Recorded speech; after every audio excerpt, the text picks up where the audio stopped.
Ladies and gentlemen, welcome to the case contest, Energy Today and Tomorrow.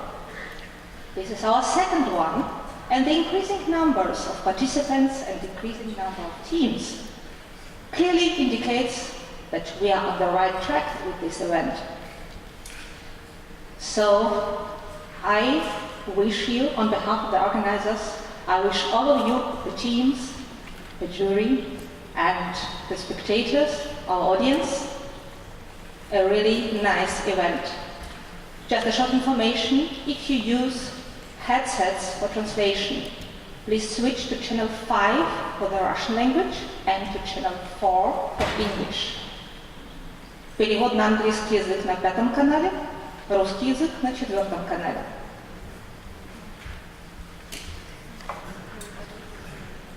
Maxime? Operators, I need a presentation, please.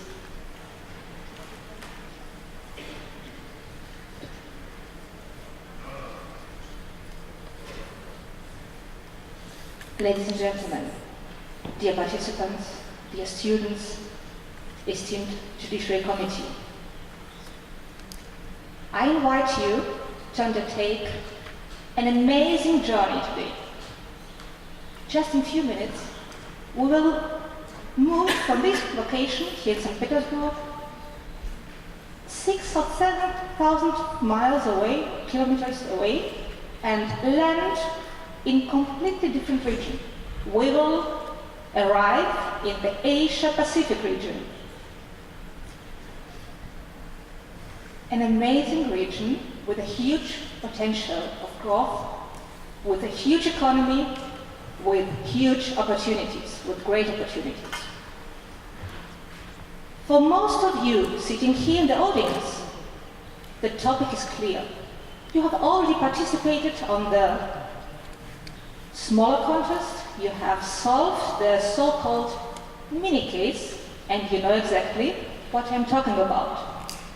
For our esteemed guests from the industry and from academia, I just tell you, you will learn it quite soon. We have 3 or 4, even 4 different groups here in this hall, and let me introduce you to each other. I will first start with those 35 young men and women sitting here. I will call it a team floor. I will refer to it as a team floor later as well. So those guys had performed that well in solving the mini case that they have been chosen to form 7 national teams.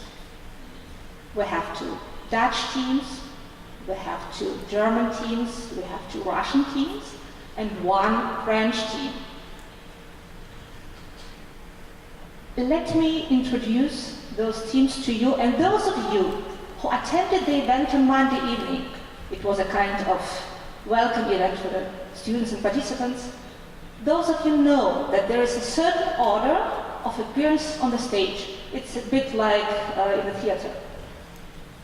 That's why I will announce those teams in order of their appearance on the stage. And I ask the teams to greet the audience when I call your names. Let's start with the first team, the first to perform here. The name is Guess Winners. It's a Dutch team, the team from Netherlands, and please give a very warm welcome to this team. This team is led by Tim Sebastian Bunzik, and team members are Natalia Chubaeva, Kenrick Lee, Chen Xu. The 5th team member will join this team after the break. Thank you, Guess Winners. And good luck to you. You're the first one, you are the icebreakers, so twice good luck. The next team to perform here, the second team, is called Lenin Guess. The team represents France and is led by Anna Tikhonova,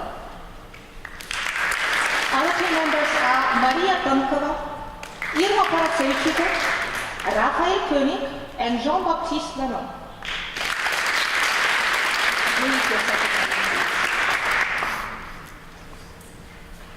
The third team represents Germany. It's the first German national team.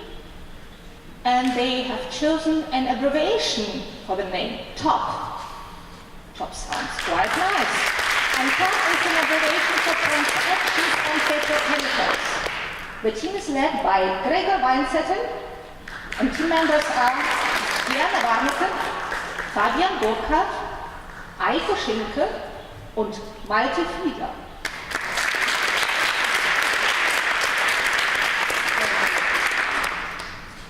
By the way, you see the mottos chosen by the teams always on the top of the slide. So you can imagine more or less what the team is thinking about their input here. What is more or less the way of thinking. The next team I'd like to introduce to you has chosen the name Organic Lab. It's a Russian team. It is led by Maria Stepanova. Thank you. And team members are Pavel Didier, Anna Grishkina, Syria Kaveshnikova, and Rustam Sabitov.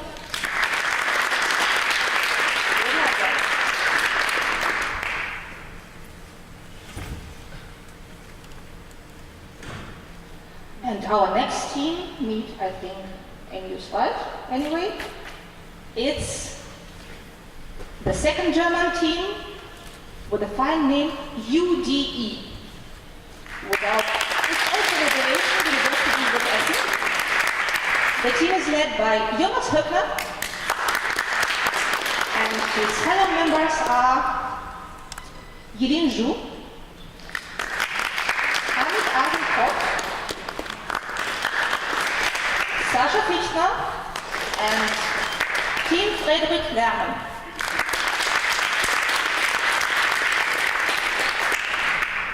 Thank you.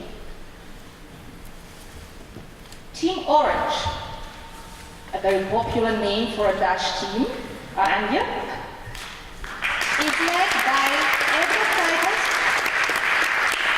and his fellow team members are Femke van Deusen, Harish Kumar,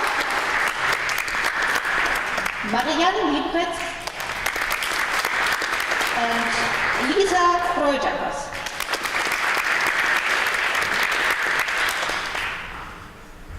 And last but not least, the team who has maybe the second tough job to perform as last one after roughly 2 hours of waiting and being nervous is a Russian team with the name Chemical Squad. The team leader is Alexei Melnyuk, and his fellow team members are Zarina Dzhoeva, Larisa Papadimitrieva, Valery Makarenko, and Denis Ostrovsky. So guys, good luck to all of you. Thank you. We all are here to support you and to give you a chance. Take a chance.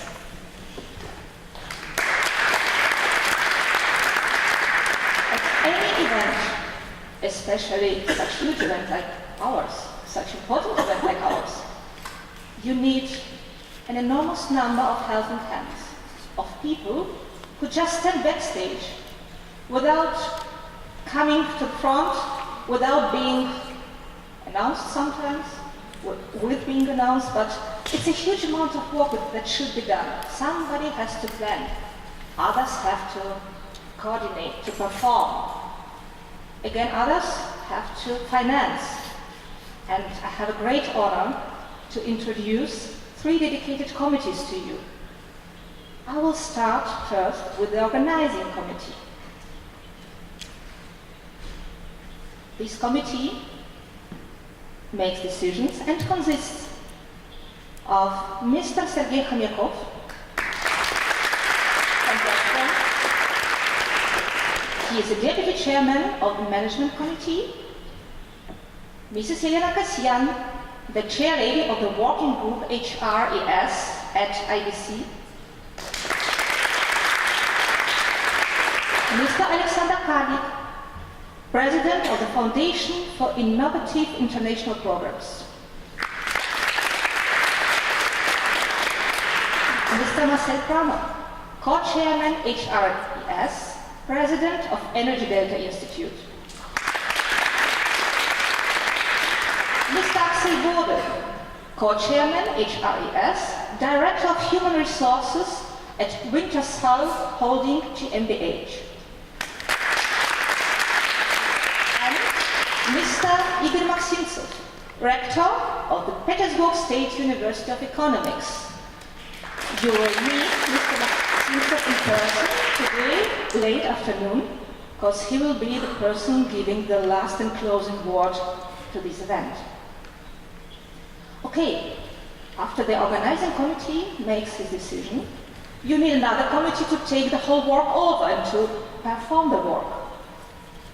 I can imagine that there have been many, many sleepless nights for our members of the executive committee. Please give a very, very, very warm applause to Jana Klementovicius from UNICEF, to Andrei Kvalkov from Westworld, to Irina Ingevatova from Westworld, to Olga Semidelichina from UNICEF, to Natalia Trifonova from UNICEF, to Yulia Bichum, also from UNICEF, to Maria Shenikova, as well from UNICEF, and to Tatiana Rozhumtseva from the Foundation for Innovative International Programs.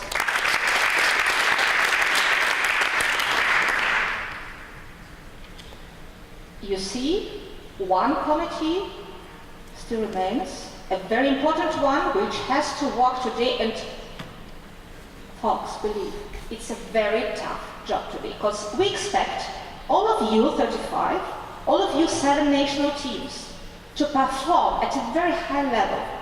We trust you, we believe in you, and it would be a very tough race. It would be a head-on-head race. So it would be a very tough task for our esteemed jury to decide who is the winner. Let me now introduce this great Judiciary Committee to you. The committee is chaired by Mr. Uwe Fick from Unipa Global Commodities. Let me introduce the jury member, Mr. Viktor Martinov. He is the lecturer of the State University of Oil and Gas. Mr. Nikolai Kislenko. He is the CEO of University. Mrs. Valerie Duval, Head of Strategy, Finance and Markets, Gas at ENGIE. Mrs. Natalia Trifonova, from the Petersburg State University of Economics, and Mr. Eric Fuller, Major Northern Writer at Gazprom. I told you, the jury will have quite a tough job, and it's easier to make it more or less standardized, to ensure a fair play for each and every team. That's why let me reveal just in a few bullet points the assessment criteria of today's contest. You have to demonstrate the industry knowledge and the theory elaboration. You have to prove that your solution is effective, relevant, has a proper design, that you have an ambition, that you have a creativity, we hope, we think you have, and you have to show your ability to answer questions spontaneously. So you know now what you have to do. The jury knows it as well. And it's time now for me to start the study, but last but not least, There is somebody here in this room who will perform a huge job without maybe being really seen. Most of you, team members, already know him. It's our link man. He will support the jury, the team, and the state, and the state. His name is Frederick Reimann. My name is Irina Kodon, and I will guide you through the contest. Oh, I see contest. When I announce the word contest, I see it activates your faces. It just means that it's time to start the contest. Are you ready for the challenge? Yes. Oh, Lord. Are you ready for the challenge? Yes.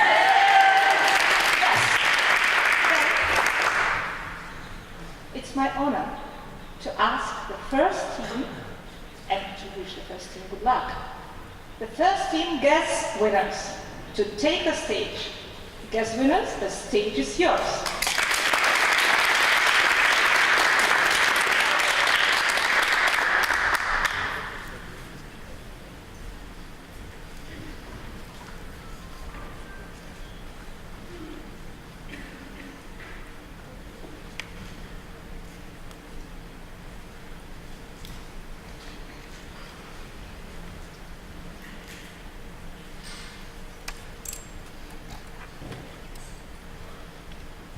Right, thank you very much. I would like to welcome you all to this event. And for this, I would like to present you the gas winners team.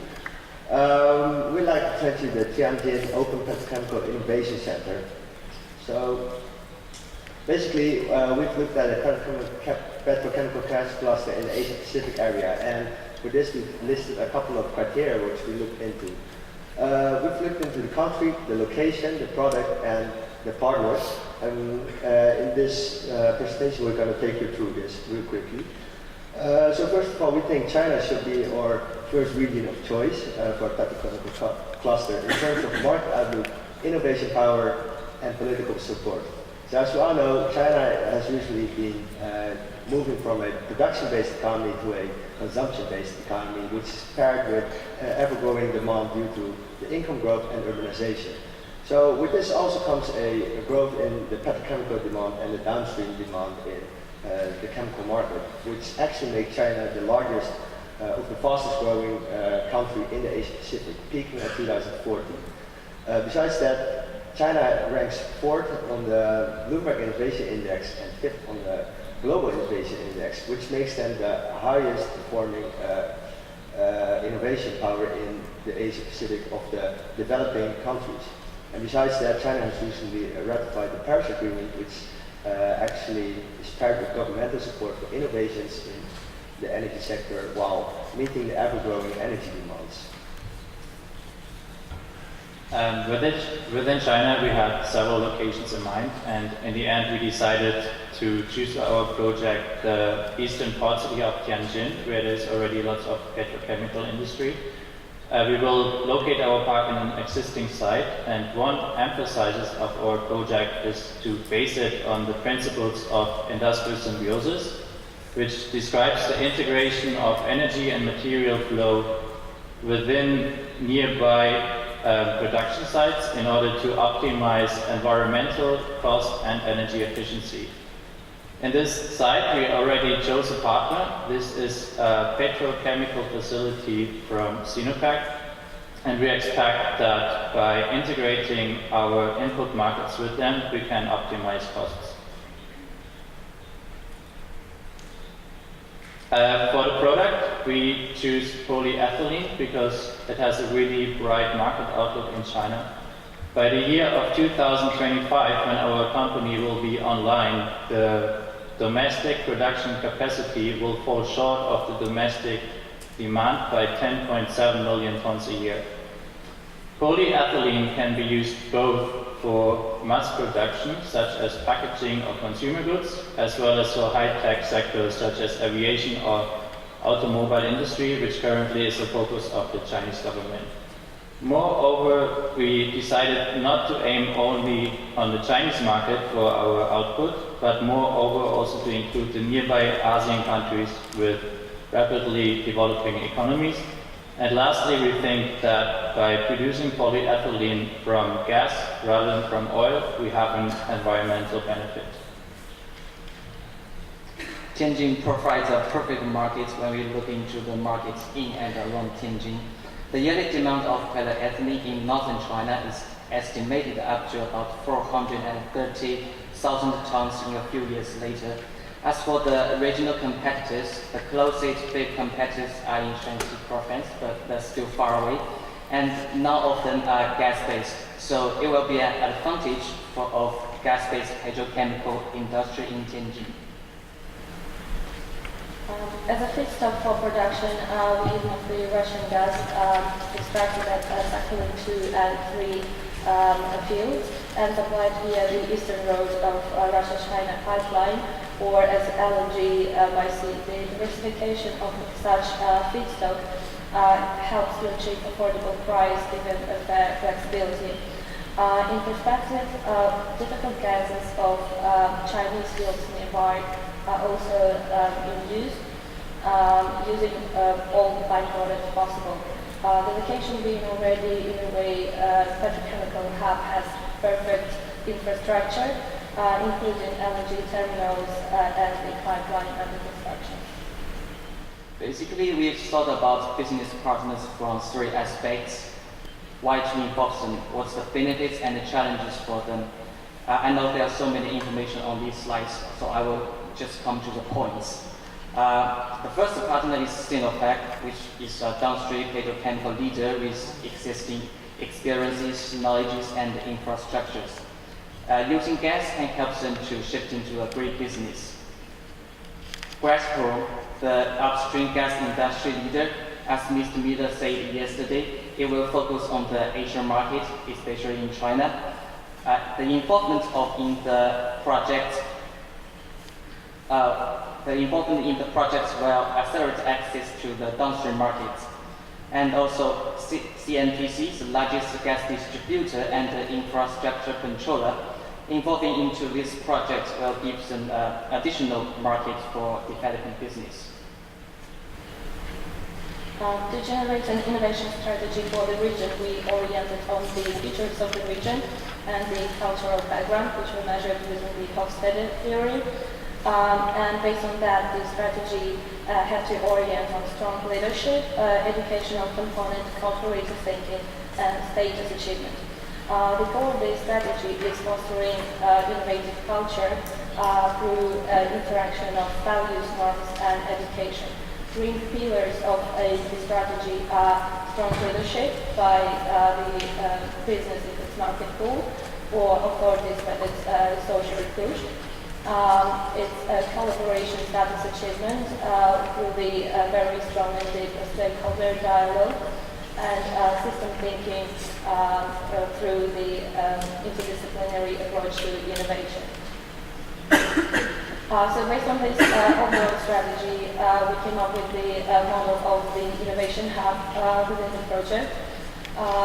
The main idea is very strong integration of business, education, and research. As you can see, there's a big concentration of innovation-oriented institutions in the region, so we can cooperate within them.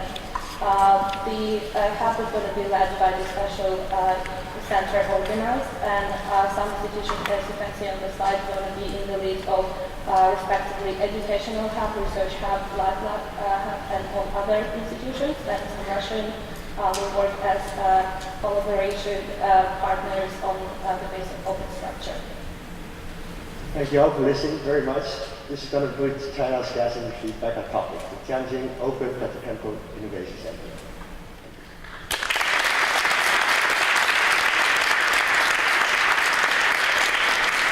Great job, icebreakers. Great job, gas winners. Thank you. And now, I would like to ask our esteemed jury to ask questions. You have the opportunity to ask up to three questions regarding the case study, regarding the solution.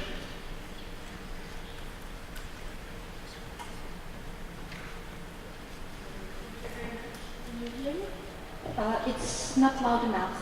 I'm sorry. So thank you very much for this very interesting presentation. I have a question on innovation, just to understand how innovation will help the development of the project.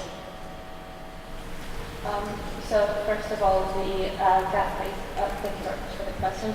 Gas-based petrochemicals is just in the start of its technological way at the first place. So innovations are essential for development of the field itself. And within the project, we have this perspective on using the difficult gases of Chinese fields nearby, which are not used right now because they're too difficult to process. And we orient our innovation as well on the way to use these gases. And also, as we pointed out, that our main idea is using industrial symbiosis, which is also a very important field to develop. So using byproducts exchange and waste streams exchange also very helpful.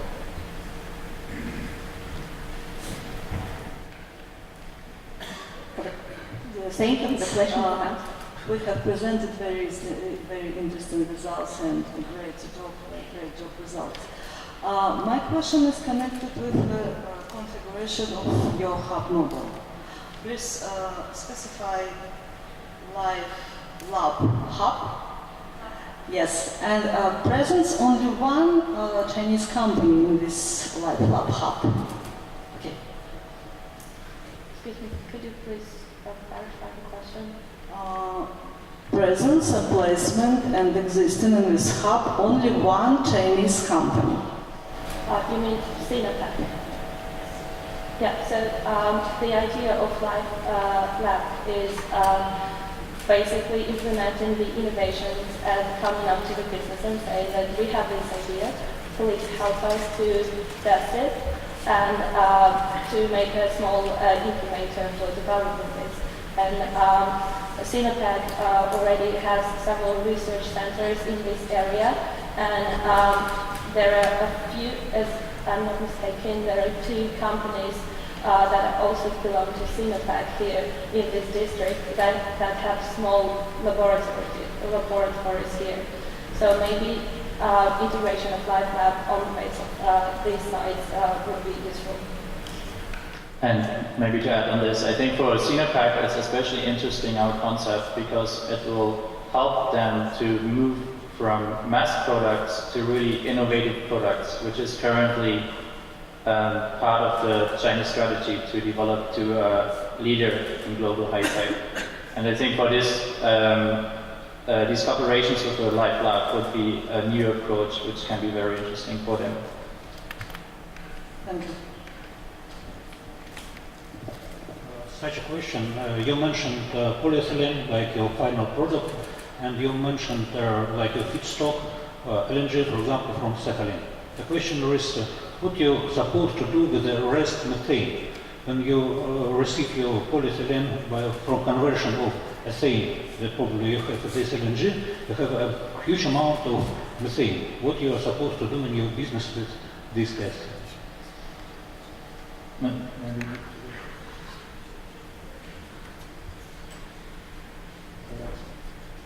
Yeah, well that's true. Actually, it from how the sector works right now, using pipeline gas wouldn't be the first choice to produce polyethylene.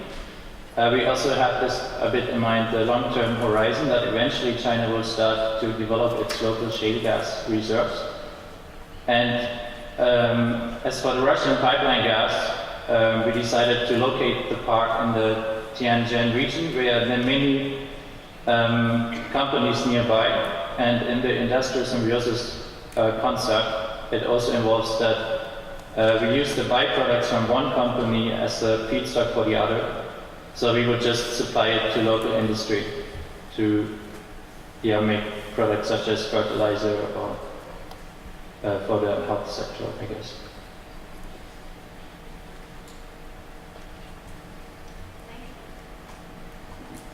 Thank you for asking good questions. Thank you for giving your answers.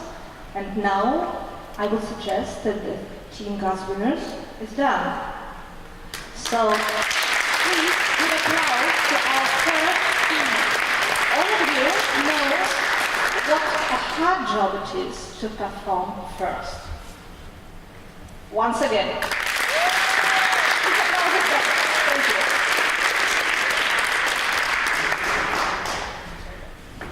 And now, I invite team number 2 in our order of appearance, the team Lenin Gas, to take the stage and to present your solution.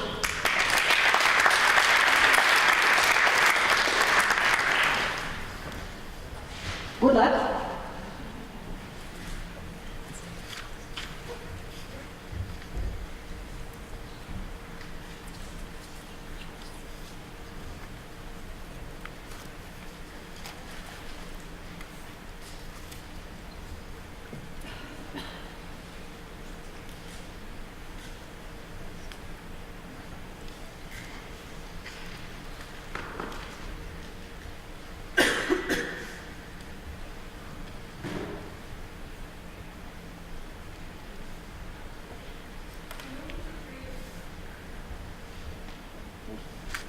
In order to create a real gas-based petrochemical cluster, one needs to unite sound infrastructure and R&D and align it with the developing and prosperous markets. Our great Unity petrochemical cluster has it all, and now you will see why. Now, Shanghai has been the commercial as well as the financial center of China for a long time. It is also the main container port of China, which is great conditions for establishing a global gas-based petrochemical hub. So why is it important? It's because Shanghai's presence in the heavy industry is incremental to China because of the presence of the steel as well as auto manufacturing giants. It hosts the largest free trade zone of China and accounts for 15% of the total Chinese FDI. Now, if we look in the graph, in 2014, it has managed to attract $18 billion from the most advanced economies of the world, which proves that it's a great place to build a new petrochemical hub. Now, Sinopec is the second largest, Sinopec operating in Shanghai, is the second largest producer of ethylene in China, which is basic petrochemical for further production of more complex petrochemicals, which is basically what we're going to concentrate on. Now, the global petrochemical market is currently overflooded with basic petrochemical goods, which is why it strengthens the position of Shanghai, which is increasingly concentrating on high-end, complex petrochemicals for production of these as construction goods, as well as electronics and that sort of thing, which, because of its superior qualities, has been replacing traditional wood or metal in the production of such consumer goods. So obviously all of this needs high-skilled labor as well as research and development centers, but because of this foreign direct investment as well as the Chinese governmental support, they are abundant in Shanghai, which makes us think that it's in a very strong position. Thus, we believe that Shanghai is perfectly positioned to excel in the production of high-end petrochemicals for the developing consumer markets of particularly the One Belt, One Road countries, which is a strategy we're going to develop on later. By 2025, post-COP21 China and its decarbonization pledge will more than double Chinese gas consumption, fostering countries' transition to low-carbon economy. Preferential fiscal and legislative regime and proximity to centers of gas-based petrochemical demand will make China a perfect location despite the drop in the oil price. PDI and energy projects decreased everywhere but not in China, as opposed to its regional competitors. Indeed, China can always convert its challenges into opportunities. At times of global gas price fluctuations, China has two unbeatable strengths. Firstly, Shanghai's city gate price benchmarks allows the city to import gas as competitive and stable feedstock for petrochemical production. Secondly, new energized fluid CO2 fracking is the key to boosting domestic gas production and addressing water crisis.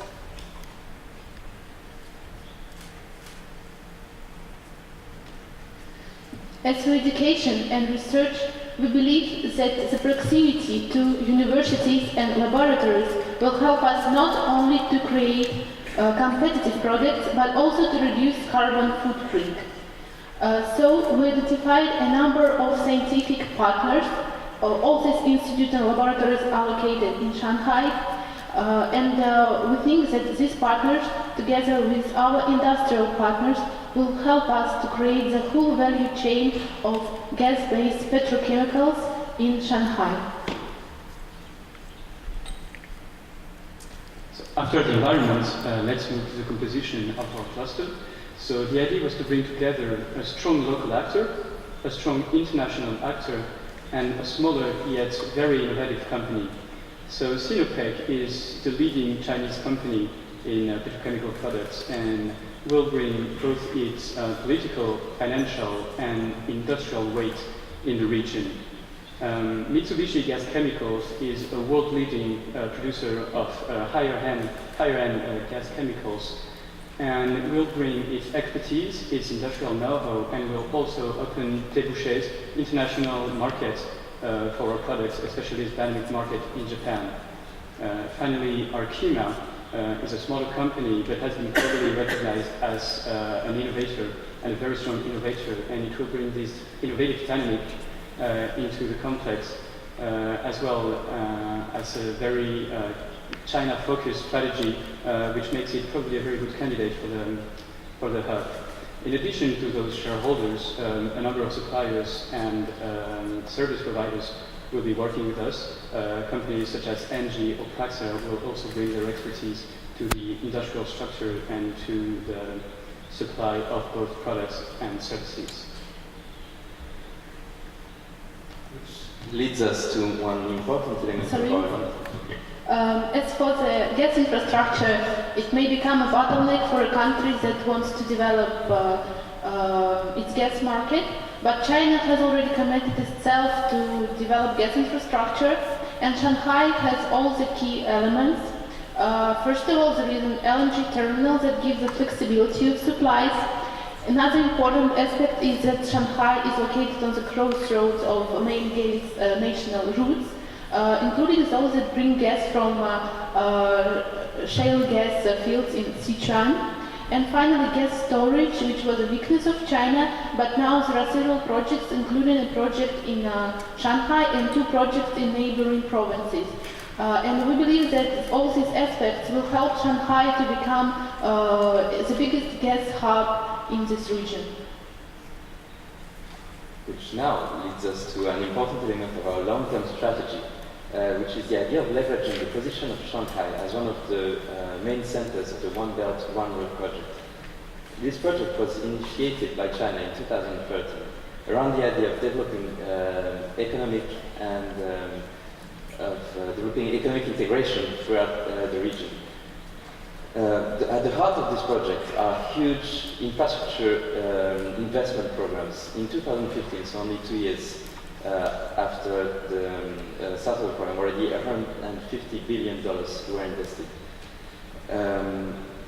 This has 3 important effects on our cluster, which is to open markets in Central Asia and Southeast Asia, to boost growth of end consumer markets there and industrial production, which we will target as export markets, and for which we will need to be very innovative. China is not an innovative sponge anymore. It's on its way to internal and revolutionary culture shock, psychological and economic. Shanghai supports entrepreneurial culture, and its local startups do have place for women. We welcome digitalization, promoting operational excellence, as well as foreign technology and knowledge transfer, allowing to capitalize on our talented human resources, such as academics and end users. Shanghai, Great Unity, Petrochemical Cluster, opening up new opportunities. Thank you. Thank you, very kind. Very kind, exactly 8 minutes. Now, may I ask our esteemed Judiciary Committee to start with your 3 questions for the team Lenin Gas. Yes, I have a question.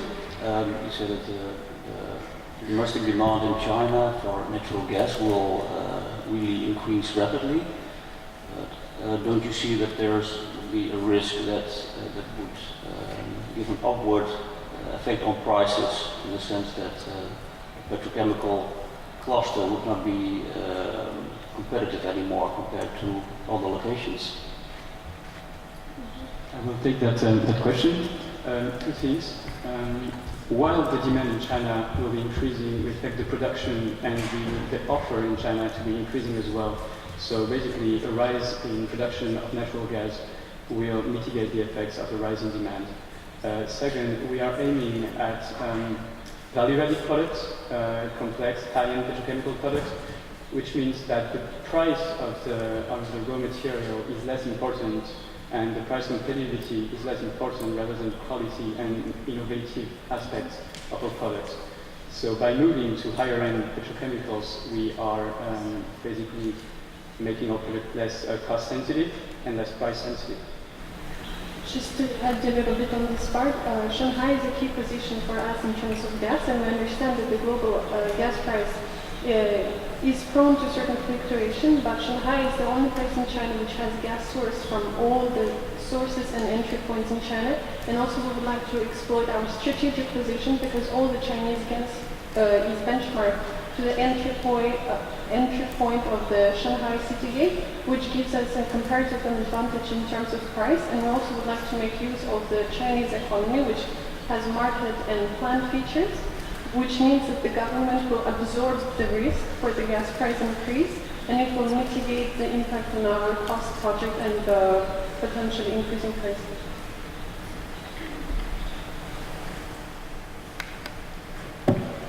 Such a question. You know that chemical plants basically have a very flat production. You mentioned that a very big one plus of infrastructure is the ground gas storage that you have in Shanghai. What pluses will give you such infrastructure in case of your chemical cluster? So if we are talking about infrastructure in the region, not only around Shanghai, but outside China, and specifically in the markets that are opened by the One Road, One Belt projects, there are several things. First, these infrastructure programs aim at opening economies that for now have been actually closed to imports of petrochemical products for lack of appropriate logistical infrastructures. Secondly, these infrastructure construction programs are also accompanied, made in parallel with investment programs that are very developed and that aim at building local industrial capacity, which will repair actually the products that we will be able to produce in a cluster, and that we will try to reach to exports using these roads of the One Road, One Belt program. And what is also important in gas storage, and this is in case of shortages or interruptions of supply, we will have this storage to keep our plants functioning. Question: why do you think it is advantage to be close to the financial and commercial center and to the universities? Doesn't that make the location rather expensive? And you can have your headquarters in Shanghai, but your production plant hundreds of kilometers away. What we really wanted to do with our project is actually to combine the force and to have a really high-end product, and we believe that our main resource is actually people, so we would like to not even exploit, but help the people who are talented and educated contribute to this project. And that's why for us, economic services and the industry and the manufacturing, which is located around the Shanghai hub, is really important, because we would like to target those people not only by giving them extra jobs, but by making them our main consumers. And we believe that being a center of financial service adds certain value to us, because we also plan to develop a gas hub industry there, and for this, pricing mechanisms and the stability of the financial center in Shanghai will really help us address this problem as well. Can I add something? The geographical proximity to financial institutions, commercial, industrial producers is really kind of important, especially if we look at the long-term strategy, because if we really want to exploit the petrochemical industry in connection to the actual industry of final consumer products and whatever that is, and an access to financement of the projects, especially in relation to the One Road, One Belt initiative, which we have been explaining, really helps when the geographical proximity is there. And beyond the financial aspects, the whole idea of this economic integration is also an idea of economic cooperation. So, for example, Chinese companies will be participating in infrastructure construction programs throughout the region, and will be a way of promoting the products of the cluster.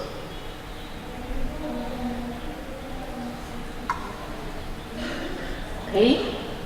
Thank you, dear jury, for your questions. Thank you, leading guests, for your answers. The audience, please recover.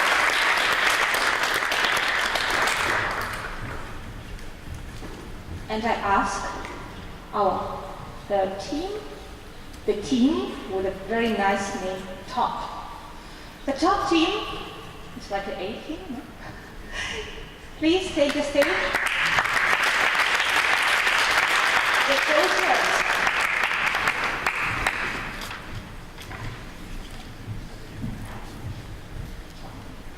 Good luck.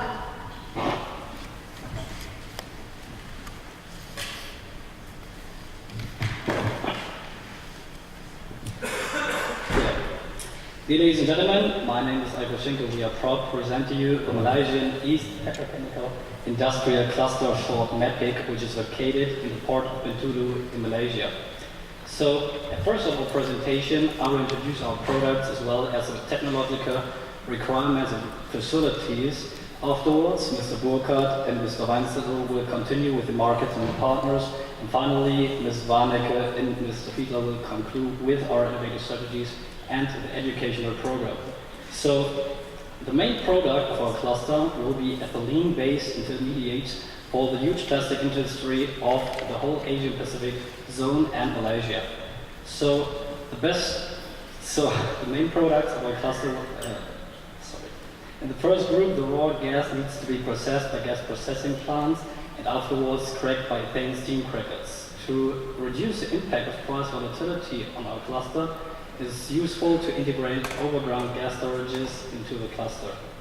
So afterwards, in the second group, there are plants to produce ethane immediately into high density and linear low density polyethylene, as well as vinyl chloride monomer, polyvinyl chloride, and acetic acid.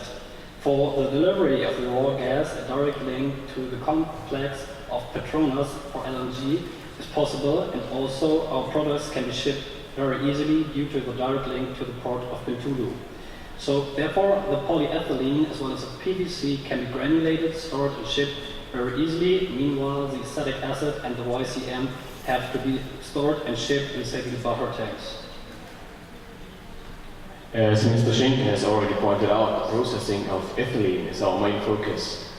As an example of our product range, I want to show you the near market size of LLDPE, linear low density polyethylene, beginning with some numbers of import in Malaysia.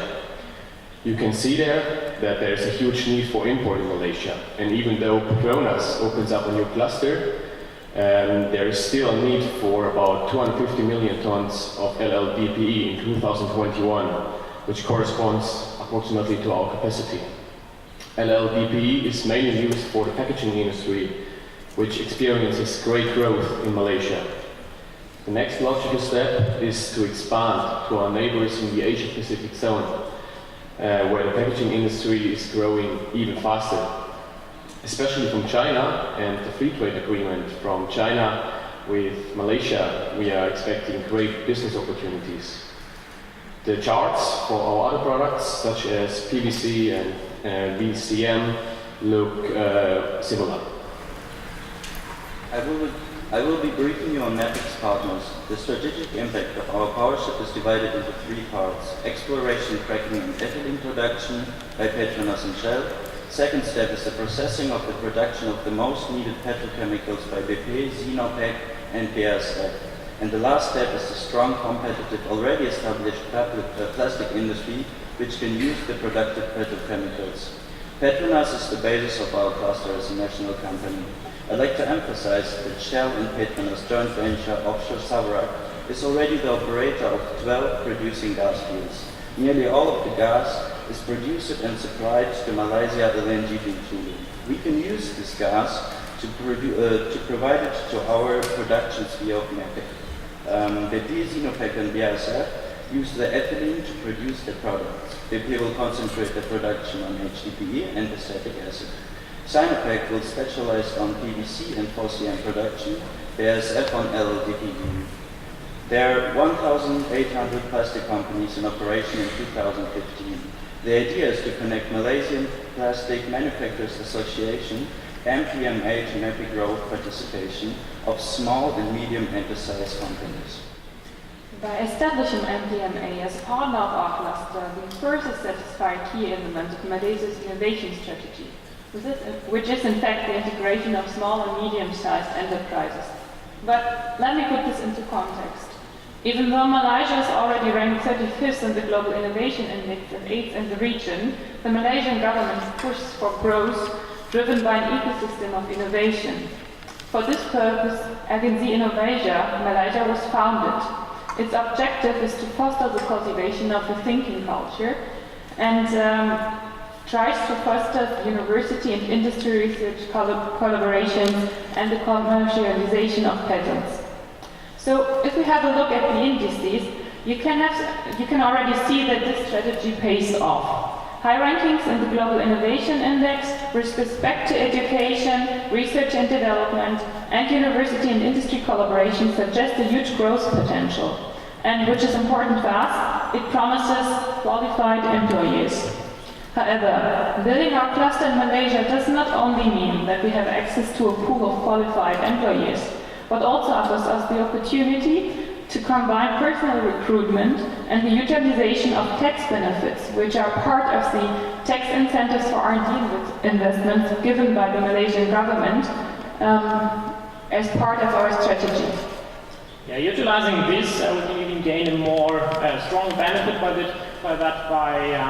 establishing a research and innovation center in the area of Kuala Lumpur.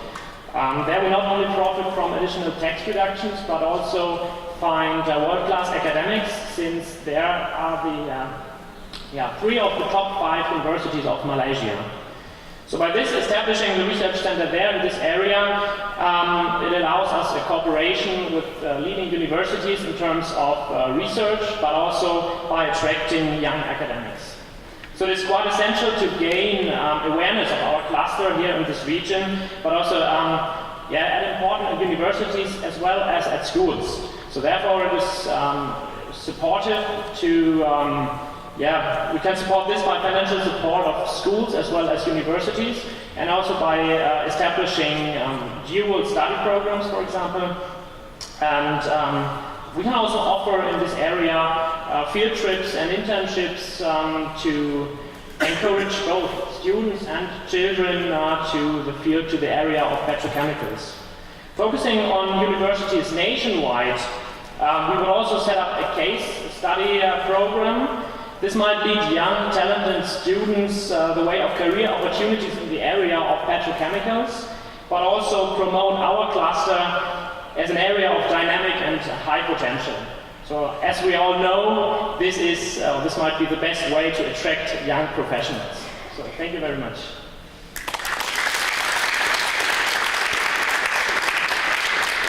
Thank you for your presentation, Team Top, for your top presentation.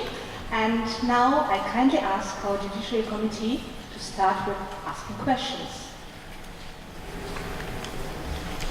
Dear students, your solution is based on gas-based chemical products.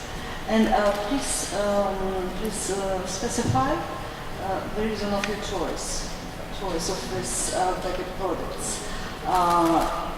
Dynamics of certain industries in this region, or consumer market demand.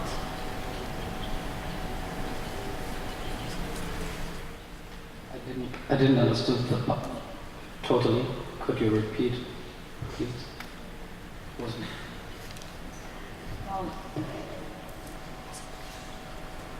You suggested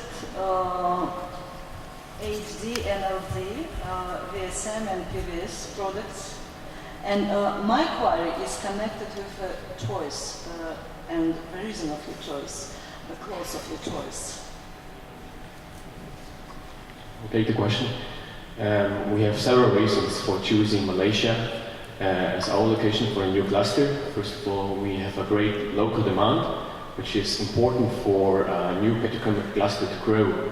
And also, it is good for our innovation to have a local demand. This is given here in Malaysia, because Malaysia is seeing great growth in the future. And also, Malaysia has the 15th world largest gas reserves. It's just located next to our cluster. We just have to exploit it, and we have a really, really short transportation way just to our cluster. And we also have, of course, the best academics in Malaysia, because Petronas already opened up a cluster there.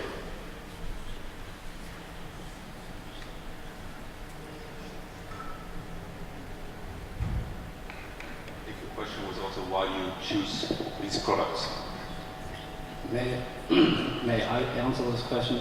We saw the biggest demand in this region for plastic products in the end, and also ethylene is a good product, but it's also in a kind of overproduction in this region. So there's a need for more specialized product. That means not only ethylene, but the more further step to polyethylene, low density polyethylene, really specialized products. Ethylene, for example, is a huge production planned by Petronas, and therefore these can be reached in critical level in this region. Therefore, the specialized products are a good way to open a new market, especially in the closer range to the new gas fields out there. I also want to say something to it. We combined our cluster with this MPMA, this Association for Plastic Manufacturers, and there is also a fact that 60% of all plastic is produced by this MPMA. So we got kind of a safety position with our partnership with this association that we will sell our products basically in our market, and also we can of course trade our things, especially from China, Indonesia, and the whole South Pacific area. Yes, I have a question regarding the gas supply as you presented in the model, because it is interesting to see that you bet on the fact that you will have two gas suppliers, I would say only, Petronas and Shell.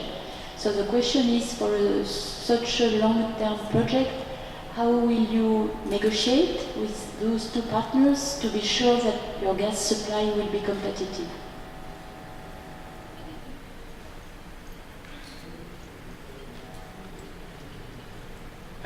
First of all, Petronas is not a competitor. Petronas belongs to our cluster, it's a partner, and Petronas owns these 15 world largest gas reserves just next to Malaysia. So we kind of have ensured here our further supply with gas. And still, if there would be a great change in the future, we have LNG terminals just in Malaysia. For instance, if the gas in the US market would be significantly lower than our gas, we can still buy from there. But we are pretty sure that the gas reserves in Malaysia are more than sufficient for the next 50 years. I would also like to add a point to this.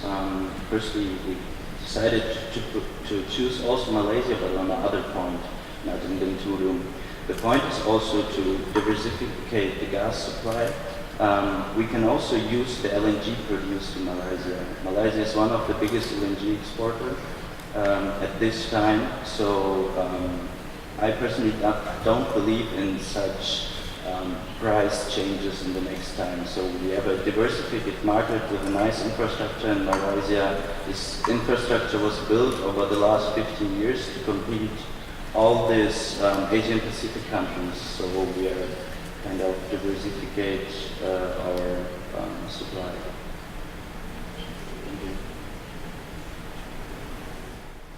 Thank you, dear jury. Thank you, dear top team.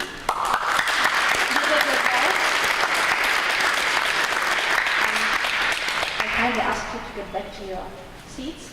And I invite the first Russian team, Organic Lab, to take the stage.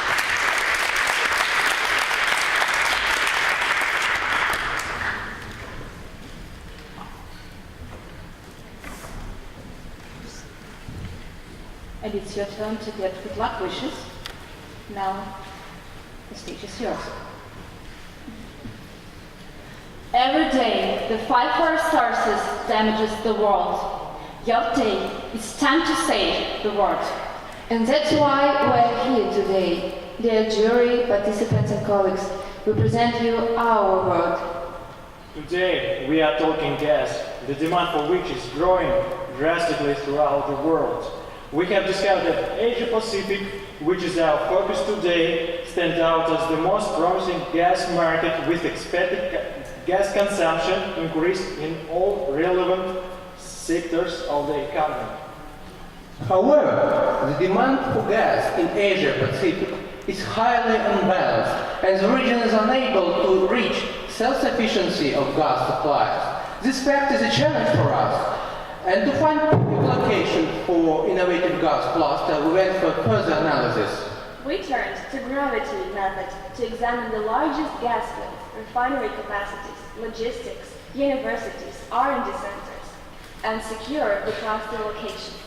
And we found a perfect place at the heart of Asia, consisting of Malaysia, Indonesia, and Singapore. We conducted the multi-criteria comparison to choose one country. According to it, no country is a leader of all criteria. Each has some resources, but separately it's not enough for effective regional cluster.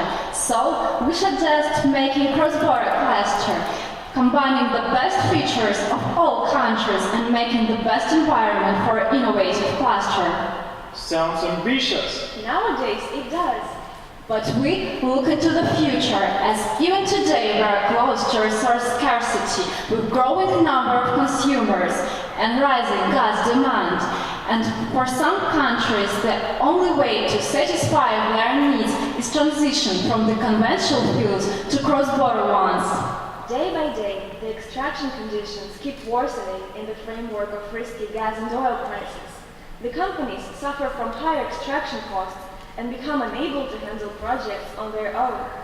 So, the necessity to run capital-intensive and less effective projects provides opportunities for companies to make a leap forward and establish cross-border cooperation. As a result, the cuts of operational expenditures at all stages of production will enhance the final value of the product. The projects of such complexity demand simple and ingenious solutions. So we have used Carson desirable function method to evaluate companies according to our criteria. So ExxonMobil, Shell and Gazprom are the best matches for the cluster. Moreover, other major players are National University of Singapore as a leading educational center, Iran Island cluster as R&D partners and MNCs. Therefore, the integration of education, R&D, and industry is the key to sustainable development. We are faced with the task to find a crossing of interest between all stakeholders. Weak points that can be challenging for the cluster are the dialogue with ecological organizations, the probability of technological spillover in Indonesia, and ambitions of each country that can lead to different viewpoints of the project. That's why cluster must provide the excellent cooperation between all stakeholders. We are proud to present a unique, innovative cluster. Its chemical processes include 3 major stages, from raw gas to final products. Aspiring to reach the highest level of effectiveness, Petronas and Petromina will operate the first stage, while Shell, ExxonMobil and Gazprom will operate in the second and third stages, And later, startups will make the unique decisions for the cluster. Then we turn our cluster into the smart one to avoid ecological disasters, reduce the number of technological risks and operational costs. We implement full automatization of processes with constant recounting using cloud computing and Internet of Things. It gives us an incredible opportunity to control the whole cluster system and reduce mistakes. Our innovativeness brings about new industrial, business and educational solutions. Among them, brand new universities programs, management model and approaches to technology. To reduce technological and IT risks, we chose a special location with specific supporting infrastructure and decentralization of computing subsystem. To obtain stability of the whole cluster, systematic, sustainable approaches to innovations will be implemented. CI/QRA system that treats all innovation to intensify cooperation of education, R&D and industry in our CI/QRA cluster. So, we present to stage a comprehensive plan of cluster development. Our chief goal before 2025 is running fast operations. Alongside that, we aspire to gradually implement solutions for the creation of intellectual system of production. By that moment, we plan to develop the framework for cooperation with universities and run programs for students to tailor the most qualified specialists for the sector. After 2025, the cluster will transform into a universal platform for running various projects. It will turn into the smart cluster with an automated control system and a starting point for the implementation of the latest technologies. All this will become possible thanks to the inflow of most talented specialists, our yesterday students. We understand that such ambitious projects bring about various risks. Among them, we have considered technological, IT, economic, and organizational ones. In order for projects to run as smoothly as possible, we have elaborated ways to mitigate possible risks.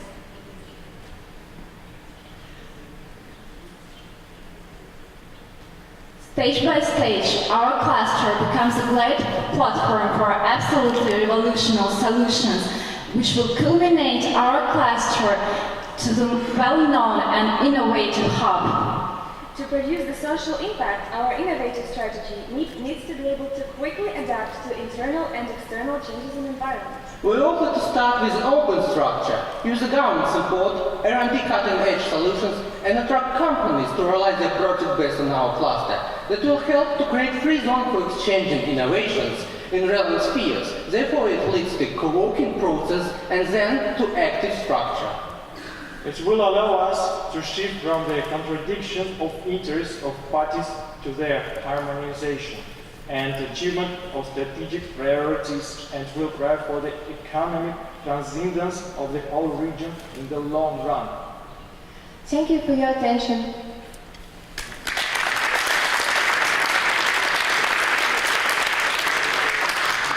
Thank you, Team Organic Lab. And now, dear jury, it's your turn.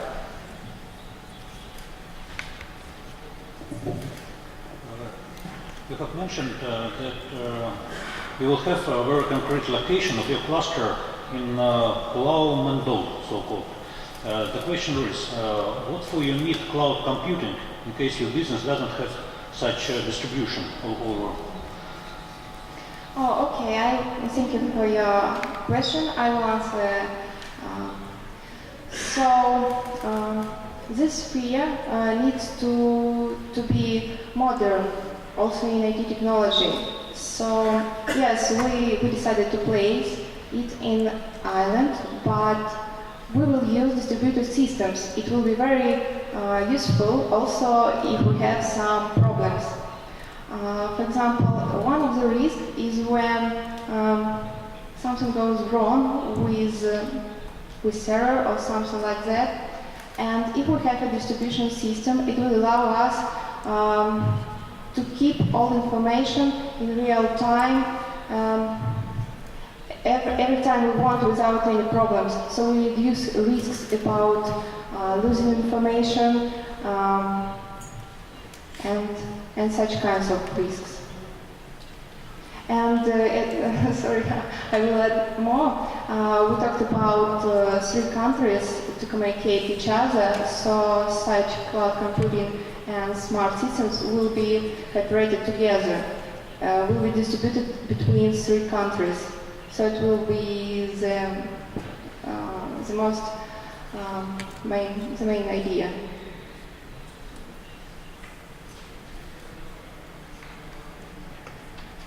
Your cluster spans 3 different countries, and you have to do with 3 different governments. How do you plan to overcome differences between the governments? Because if one government becomes stable, they also have different tax rates. Do you have an idea how you can bridge, let's say, the differences between those countries to boost the project? I can take the question. Thank you for the question. It's a really great one, and we really have think that through.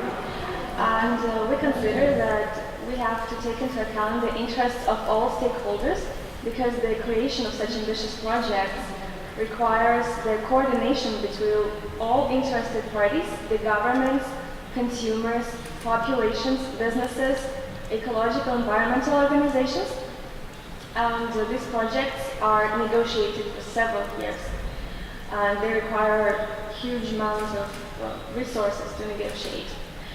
And we are planning to elaborate, to work on that project first, to conduct negotiations, and to take into account the interests of all parties.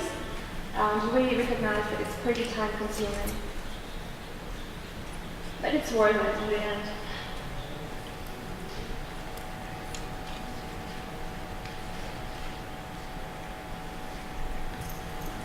My question is directly linked with the previous one. I was wondering, in fact, who you were. Were you a private company, or would you be a governmental body, association body? What would be the best chance to succeed, in which form? Okay, we think about different forms of cooperation for different stages of our cluster. So if we talk about the extraction of resources and making the first stage of our cluster, we think about the joint venture of national companies. And in order to cooperate different national and multinational companies, we think about the strategic group of companies that will be not so obligatory for them and make a flexible cooperation, but on the other hand, it will be some obligation for other sides to make a result for each other and guarantee the success of this project. I would also like to add that the innovation of our cluster is that we try to be as effective as possible, and we have divided the production in several strategies, and at each strategy, the relevant player that could make the most effective use of it will operate.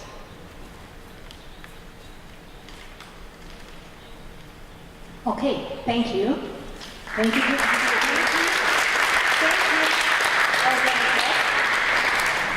You may take your seats. And now, I invite the team UDE to take the stage and to present your solution.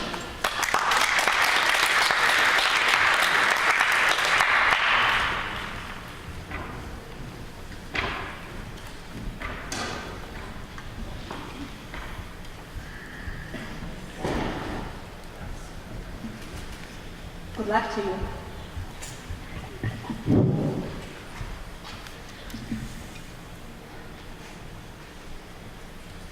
Well, as you know, our consulting company was asked to draw up a project which about the gas-based petrochemical cluster in Asian Pacific. Now, I'd like to see the result. As you can see, LNG prices are decreasing rapidly. Malaysia, as world's third largest LNG exporter, is suffering under low margin. This is why we want to locate a gas-based petrochemical cluster in Malaysia. Malaysia can profit a lot by this diversification. We set the so-called Bagada cluster in the East Malaysian coast. The red dot remarks the exact location of the cluster. The gas can be delivered through the Trans-Asian gas pipeline or by ship through the harbor. We plan to build a gas separation unit, steam crackers, a refinery and a regasification terminal. Operating players can be BP, BASF and, of course, Petronas. How do you see the market? Absolutely right, Sunshine. The global demand for the petrochemical products is around $1,000 billion by the end of 2025, out of which almost 45% will be consumed alone in Asia Pacific. That's a huge amount. It's basically because of the higher growth rates in Southeast Asia and Asia Pacific zone as compared to Europe and States. Furthermore, we have identified main products for our cluster. Those are polyethylene, polypropylene, polyvinyl chloride, and butadiene. Why we have identified these products is basically because of their futuristic demand and growing industrial applications. For example, PP in automobile sector, wherein you can fuel in and your efficiency of fuel improves. So definitely a bright future. But how valid is it to switch to gas-based petrochemicals? Definitely we can justify a switch towards the gas-based petrochemicals. There are two reasons for that. Firstly, the falling prices of LNG. There are several reasons for that. For example, boom of shale gas in the United States. Other than that, there is a huge potential, huge demand for the petrochemicals. Alone in Asia Pacific, there is a deficit, net deficit of 16 million tons for the year 2025. So yes, we can justify this switching towards the gas-based petrochemicals. Well, how is this expected performance of this suggested petrochemical products? Well, actually, all of your recommended petrochemical products are showing a good demand potential in the future, as you can see in the expected growth rate in the chart over there. Additionally, all of them are expected to create good margins in the market. So let's have a look on PE, for example, which is actually one of the most common petrochemicals, showing a market size of $160 billion US. It is expected to grow by 3 to 4% per year, while it is creating a margin out of 15%. But why did you choose Malaysia as a location? In our location analysis, Malaysia performed very well compared to the Asian Pacific average, as you can see on the slide if you look at the dark blue line. Especially its strategic location with proximity to major growing markets like Indonesia or Vietnam, and the proximity to Singapore as leading trading hub supports our decision. Other supporting factors are the well-developed infrastructure, the availability of huge gas reserves, and the presence of a well-educated workforce. Although Malaysia has already some petrochemical capacities and the costs for labor will be relatively high, we think that the positive factors predominate clearly. Finally, we decide that Malaysia is the most promising location to set up a new petrochemical cluster. Well, how is this project cluster will be implemented? So, after the final investment decision is done by end of 2016, the start of the cluster will be in 2017. So first of all, the construction start of the gas refinery should begin, as it needs the most time by expected 5 years. In the following years, the construction of the other part of the cluster should be done. So the regasification unit, gas separation unit, and the steam cracker, of course. Finally, the commissioning of the cluster will be by 2022. Along this construction process, we have to foster the establishment of research, education, and innovation as we need qualified staff for the cluster. How is the production capacity and how many per feet can we expect? With 400,000 metric tons, half of the plant production of the 4 main products is PE. If you multiply the amount by $1,300 market price per metric ton, you get the turnover. With $520 million, the main source of the total revenue is PE. We plan total sales of $963 million per year, with a margin of $370 million. The return on investment depends on the operating company, the product, and is between 15 and 25 years. What about the risk factors? In our analysis, we identified several key risks. For example, demand, price, and political risk. We assessed them all at a medium or low level, which results in an acceptable risk profile. Nevertheless, it is very important to monitor them continuously and to consider countermeasures to tackle them if they become relevant. For example, price risk can be tackled by using hedging strategies at the Singapore Exchange, where you can buy gas and petrochemical futures. Finally, the risk analysis emphasizes that Malaysia is a suitable place to set up a new petrochemical cluster. Well, the last question. How do we ensure that this cluster will remain the competition ability in the future? Well, to remain competitive, we need innovative strategies. That means we need to focus on the following 3 points: integration, innovation, and education.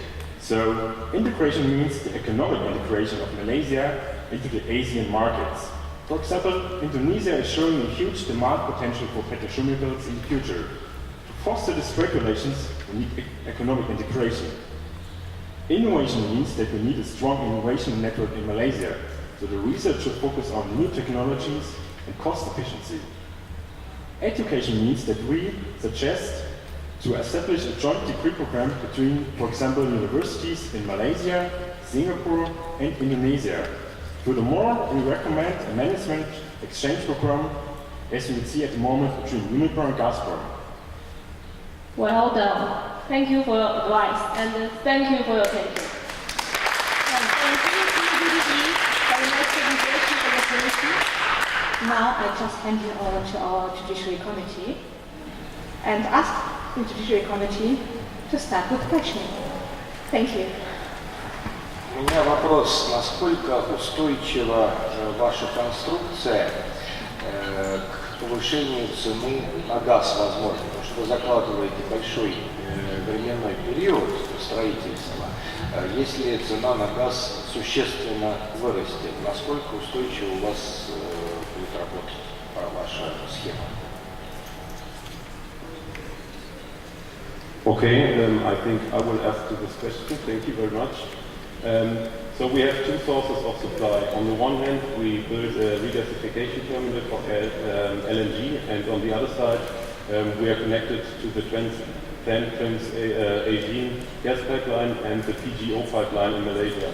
So we have several ways to get our gas, for example LNG, from cheap sources, and the proximity to Singapore, to the Singapore Exchange, enables us to buy gas futures, for example, to receive gas at a low price. And finally, our products we produce are high value, so that it's not too it's not dependent on the gas price too much, because we can sell them with a high price as well.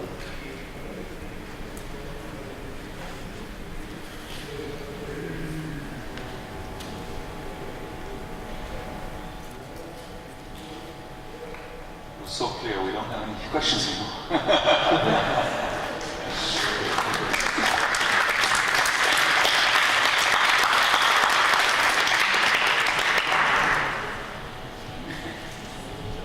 You are much quicker than my micro is initializing, you know? So thank you so much for your solution, for your answering questions. Please take your seat. Relax.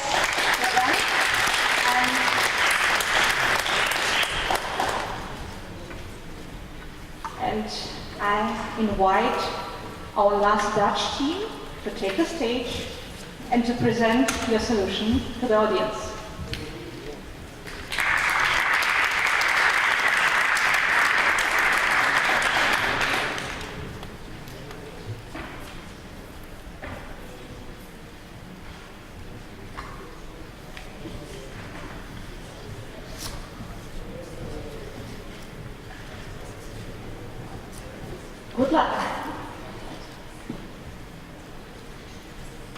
Good afternoon. We hope you are ready for Team Orange. Thank you for the opportunity to speak to such a distinguished jury and audience. We are going to tell you that the best location to a petrochemical cluster is India, which was also mentioned yesterday by Mr. Miller. The first reason is that the demand in natural gas is rapidly increasing. Besides, there is a lack in domestic production. In the following picture, it can be seen that the projected deficit in 2030 is 16 billion cubic meters. The third reason is that India is located strategically in Central Asia. Currently, the government, especially under the reign of Modi, is eager to expand the gas network. Last but not least, innovative culture is upcoming in India. The gas processing industry is very elaborate. For example, it is expected that the paints and coatings industry has potential of $12 billion by 2020. So now we have shown India will be an important customer in the gas industry, which also was mentioned during the plenary session yesterday morning. We proposed Russia to be the gas supplier. Russia has extensive gas resources. About 40% of the total gas resources on Earth are owned by Russia. Another reason why we want to export gas from Russia to India is because of the diversification. Diversification of the customer base will help Russia to stay competitive, even if one of the customers, the demand will decrease in the future. Another reason why we want to export gas from Russia to India is because of the growing competition. Because of the growing competition with other competitors, it is very wise for Russia to be the first one to enter the market in India. Okay, so we identified Russia and India as ideal supply and demand partners, and consequently we considered several options for the gas transport. Firstly, by joining the TAPI pipeline or making a trans-Himalayan pipeline. But due to political and financial factors, we eventually decided to, as the most viable option, to ship the gas as LNG from Vladivostok to Vizag. The shipping route can be seen in this picture. Initially, we would want to have 5 LNG tankers with a Qmax capacity of 260,000 cubic meter, which is around 3 billion cubic meter of gas annually. And we want to expand that fleet to 50 vessels by 2030, which would be sufficient for the demand in India of 40,000 billion cubic meters. In Vizag, we would start a gas cluster called Riva India. Well, to finance this project, several factors should be taken into consideration. First of all, there are the fixed costs, which are the liquefaction plant in Russia, the gasification plant in India, and the cost of the vessels. The figures on the slide are based on the capacity of 15 vessels, which will result in $30 billion. Besides these fixed costs, there are variable costs as well. These consist of liquefaction, transportation, and regasification costs. Based on an annual trade of 11 billion cubic meters of natural gas, it will result in approximately $1.3 billion a year, which will lead to profitability of this project in approximately 10 years. To divide these costs, we propose a joint venture establishment. As a Russian partner, we propose Gazprom, since it's a big, stable company that has the resources. Since Gazprom will be the main investor, they will provide 51% of the funding, and the remaining of the funding will come from Petronet LNG, which is a joint venture of important Indian gas companies. Furthermore, we've done risk assessment. The most significant risks are shown, with the most severe risk with gas price fluctuation. Gas price fluctuation is almost certain to happen, but the consequences can be mitigated by using hedging strategies, for example, swap contracts or future contracts. These consequences can be also hedged for the currency fluctuations. The likelihood for a currency fluctuation is moderate, since the ruble-rupee exchange rate is quite stable for a while. The final significant risk is innovation of new energy sources. However, the likelihood that this will happen is rare. New energy sources have been researched for a long time, with no significant outcomes so far. Nevertheless, if it happens, the consequences will be major, since the demand for natural gas will decline rapidly. So before I talk about the scope for innovation in the project in this area, I would like to give a brief insight about how we zeroed in on the location of Vizag within the state of Andhra Pradesh. So we looked at the East Coast locations. So we were looking for ports to promote trade between countries. So the presence of research facilities, existing infrastructure, and the local market, and the results of a multi-criteria analysis study showed that Andhra Pradesh, and by extension Vizag, was the most perfect place to invest on natural gas. So also the state of Andhra Pradesh hosts quite a number of special economic zones, which has liberal law policies for companies, and specifically for multi-products, pharmaceuticals, and food processing industries. So we can naturally expect a boom in the area in terms of natural gas dependent companies. So there's going to be an increase in demand for natural gas. Also, the presence of central government institutes, IIPE and IICT, means we can add fresh collaborations, fresh minds through internships, through collaborative programs and stuff. So that, and another option is using or leasing of FSRU, which is floating storage and regasification unit. This can give an option of reduced investment costs for the key players. Additionally, it can offer flexibility in terms of relocation. So I hope our presentation was able to convince you that India is indeed the best place to invest in terms of natural gas. Thank you for your attention. Thank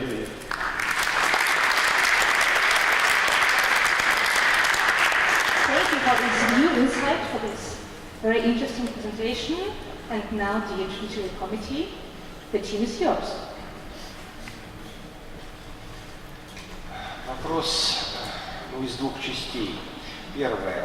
Вы планируете продукцию, которая будет выпускать ваш нефтехимический комплекс, внутри Индии использовать? Или сколько процентов, допустим, будет на мировой рынок направляться? И какие основные продукты вы считаете наиболее перспективными для производства, для потребления на внутреннем рынке, на экспорте? Ну, и в Индии имеется в виду. I think we think that in Bangladesh there's a big dyes industry, which we will import dyes and also water treatment chemicals for, because of the new terms for pollution and for the new sustainable standards. We also have like the new car, the improving car industry will demand for coatings and paints. Also, we think that the India is believed to be the new pharmaceutical center of the world. So we think that that India has to step up their game and enter this market. If I may add, India is heavily reliant on agriculture. So there is a natural need for fertilizers as such, and so that indeed is a market. That's scope for improvement. I mean, we can make more market out of it. And also, there are quite a few gas-based plants in Andhra Pradesh. It was quite a few years ago, it was shut down, and due to less supply of gas. So this indeed is a market. Like you can use gas-based power plants located in the state for as a potential market. And like I said, there are quite a few special economic zones which has liberal policies towards pharmaceuticals and food processing industries. So which means we can expect improvement in those fields, or companies which need natural gas in those particular fields. So that again is a local market. So the end product is within India. I would say the fertilizer is a big thing or a big market. But in terms of other industry, we can actually, the end product could be sold internationally, because like I said, it's closer to a port. So again, it's good for export. Yeah. You focus very much in your case, in your presentation, on the gas sourcing. Shows a remote gas source. Why did you not look at a direct neighbor, indirect neighbor like Iran, the second biggest gas producer in the world? All you have to do is build a small pipeline to Pakistan and you're in India. Was that not on your agenda? Well, I can answer this question. Well, we looked at different options, firstly for supply, and there was indeed Pakistan, or pipeline through Pakistan, but due to political disputes between Pakistan and India, it has been proven in the past that it's quite hard for contracts, and the other natural border of India is the Himalaya, so it's hard to, it's financially a very hard project to get our gas from over the Himalaya.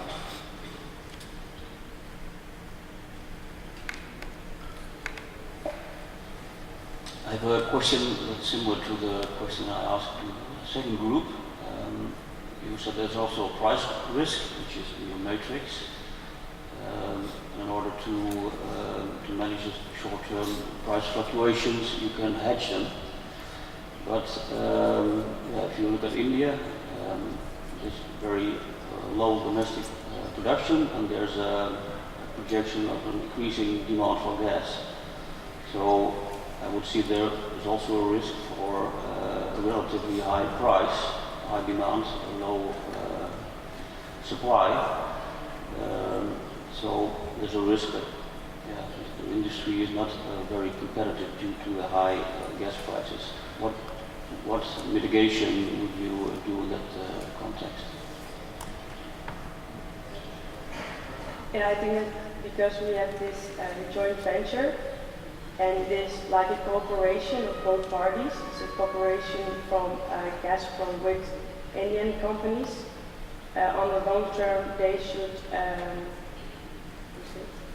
negotiate on contracts to make it profitable for both parties, to have like the most added value for the long term. And I think we can establish that with the joint venture, with the terms of the contract that is established in the beginning.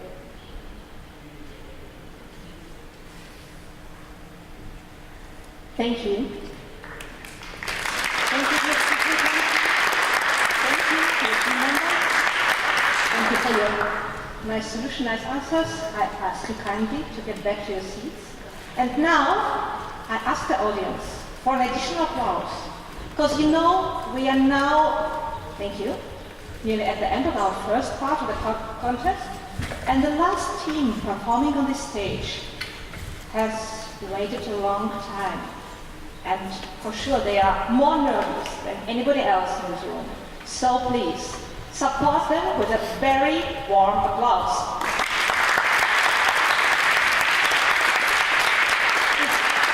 This is our last team for today, for the first part. This is the last Russian team, Chemical Squad.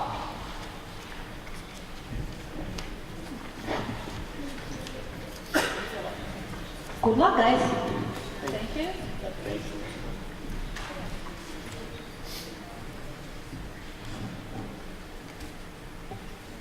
So, Judiciary Committee participants, good afternoon. We understand that we're the last thing to present today, and perhaps some of you are tired a little bit and want to relax. But who leaves the guest forum without a dessert? So anyway, we kindly ask you to focus your attention on the screens, and we from our side will try to be prompt and precise in our presentation. We do believe that the key of the innovative future lies in the cooperation between individuals and companies. So, the Chemical Squad. Clearing the uncertainty together for innovation. Asia-Pacific region comprises for about a half of the world petrochemical product consumption, and the growth of the region's demand for these products is driven by the high GDP and population growth rates. But what is more, the main economies of Asia-Pacific region cannot fulfill the internal demand by their own capacity, making the new cluster development an attractive venture. So, how did you choose this location for the new gas-based petrochemical cluster? Well, you see, we have identified the main factors of choosing the location as the availability of cheap gas-based feedstock, government support, and the size of the sales market. Based on these factors and our team in-depth analysis, we decided on a new gas-based petrochemical cluster to be located in the Russian Far East, next to Vladivostok. But the construction of the new cluster within 9 years is practically, it seems like, impossible. So how do you solve this problem? We are using the existing infrastructure and petrochemical capacities of the region, as well as the planned project. The location in the Russian Far East will allow cluster to become an interconnection center of the transfer resources and innovation among Asian Pacific countries. It finds a reflection in the name of our cluster, Asia Pacific Innovative Cooperative Communication, EPIC-COM. Furthermore, we have analyzed the weak points of the EPIC-COM cluster based on the Potsdam model and developed cluster policy held by the government in order to overcome those weaknesses. For instance, Russian state should provide temporary tax relief for the cluster participants and also stimulate innovation by providing grants and financial support to the leading universities and research centers. The EPIC-COM cluster is a unique platform for the interaction of international and Russian petrochemical and integrated oil and gas companies, universities and research centers, and companies from the supporting industries. The business incubator enhances the startup activities and innovative ideas of the cluster participants. But how will the cluster be financed?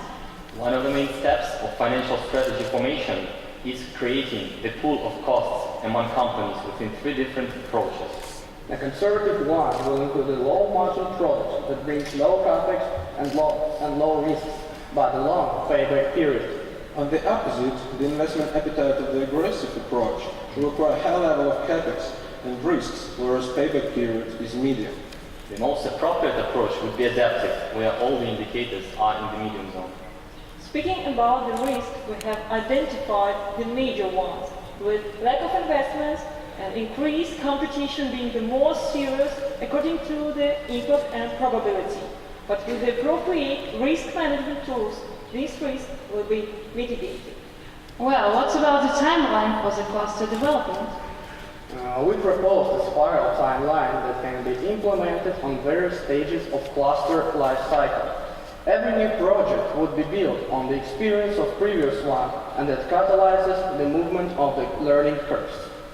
That's why the industry understands the key concepts for effective execution, which could be grouped into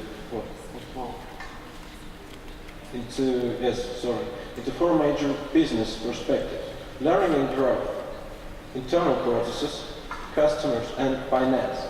For this reason, we propose to implement specific and measurable criteria in order to promote the long-term value for the stakeholders.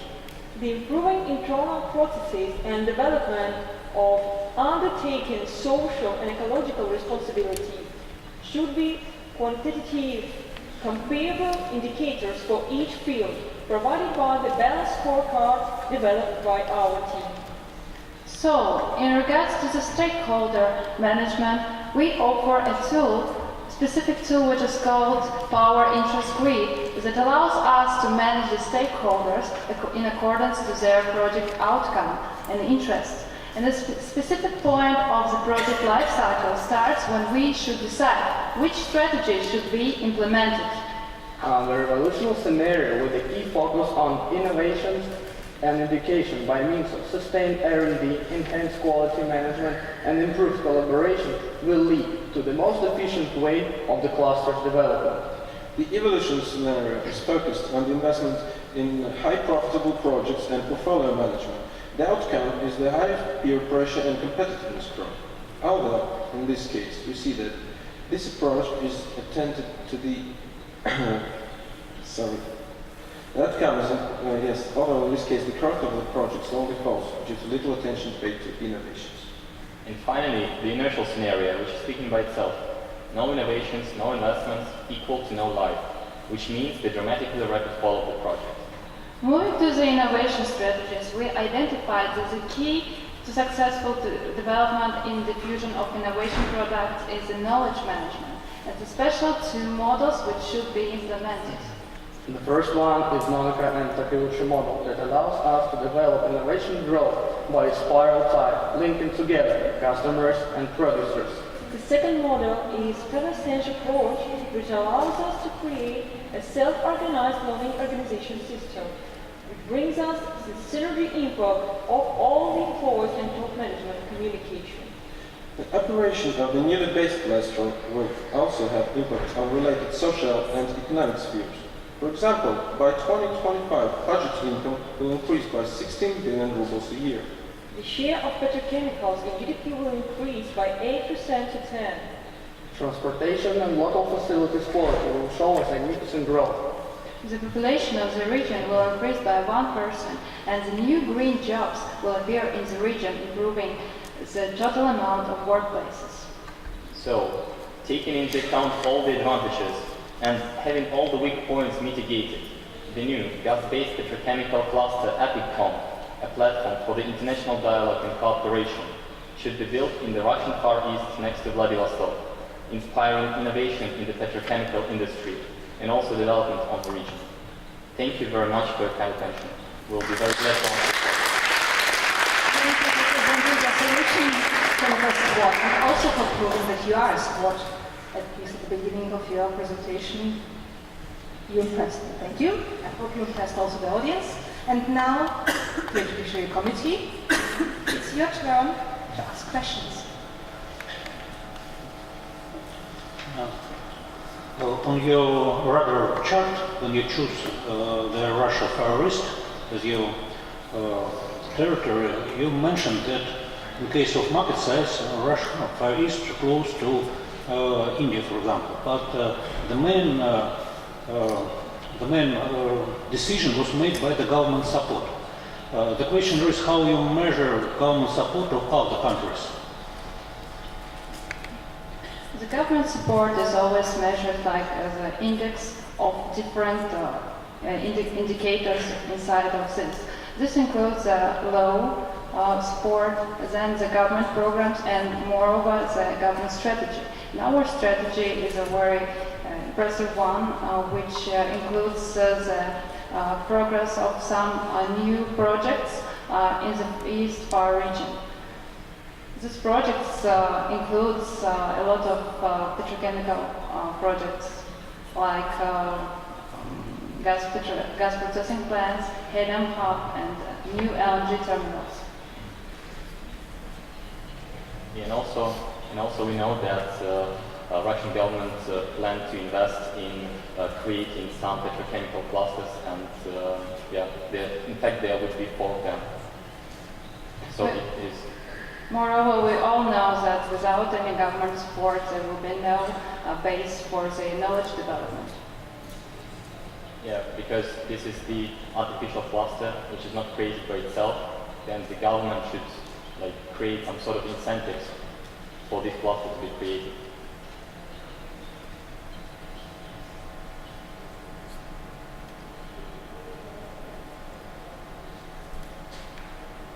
Regarding the incentives of the government, you show in the slides that after 2025, the support of the government is declining. So my question is it the good moment to make the support decline, or should the government support be longer? Thank you for the question. Yes, we think that the cluster with a certain period of time should become just a place for the interaction of companies, and the government should just create this place. This is, well, by reduction of state regulation level, we meant that the government will allow the companies to operate by themselves in this cluster. Will just provide, yes, some special conditions, yes, and then the companies from a period of the time they will just gain some advantage. Then government will let them play like everyone does in the country. We foresee that the core of our cluster will be the business incubator that will develop the self-organizing system that will increase impact on all the areas. What price assumptions do you have for the feedstock in the region and for the products?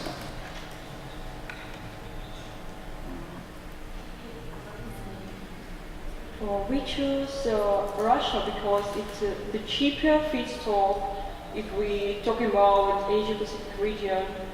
Because other countries, they have to import gas, maybe by pipeline or by LNG, and it's very expensive. And this is why we chose Russia, and our feedstock will be cheaper. Furthermore, as we heard at the plenary session yesterday, our gas has no alternatives nowadays. Yes, and speaking about the mitigation of the price risks, we're thinking about implementing some sort of integrated model, moving from more basic petrochemicals to more complex ones with the high margin in the future.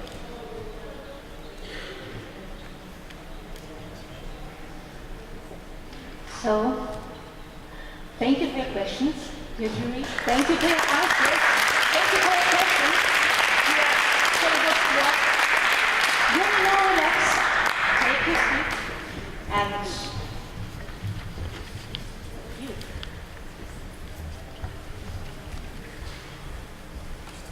and I would say all of us have done a huge job till now. We have heard 7 different presentations. Our jury have performed a huge work of concentrating, focusing on everything that have been taught here, of grading this, I hope. You will be given 3 minutes of time to find the answer, but you have to write the answer on a sheet of paper, because we have 7 teams and I have no other idea how to ensure fair play in that case. So you have pens or pencils, you have blank sheets of paper, and you have great, nice organization, thank you. You have to write down the answer, and it should be a plain text. Please, no bullet points. We could not accept any bullet points. So, 3 minutes of time for discuss within your team. Write it down, and then you will hear hands up, pencils down, drop your pencils. At that time, you definitely stop writing. Whatever happened. In the middle of the word, you stop writing, and then hand out all the sheets of paper to Frederick. Frederick will collect them. This is the way to ensure fair play to you. And then Frederick will come to each particular team, give the answering sheet back, and ask the team leader or the person whose handwriting is on the sheet to read it for the whole audience and our jury. Please be prepared to listen to the answers, because I think they are to be graded. Okay? Now I once again ask Maxim, пожалуйста, видео.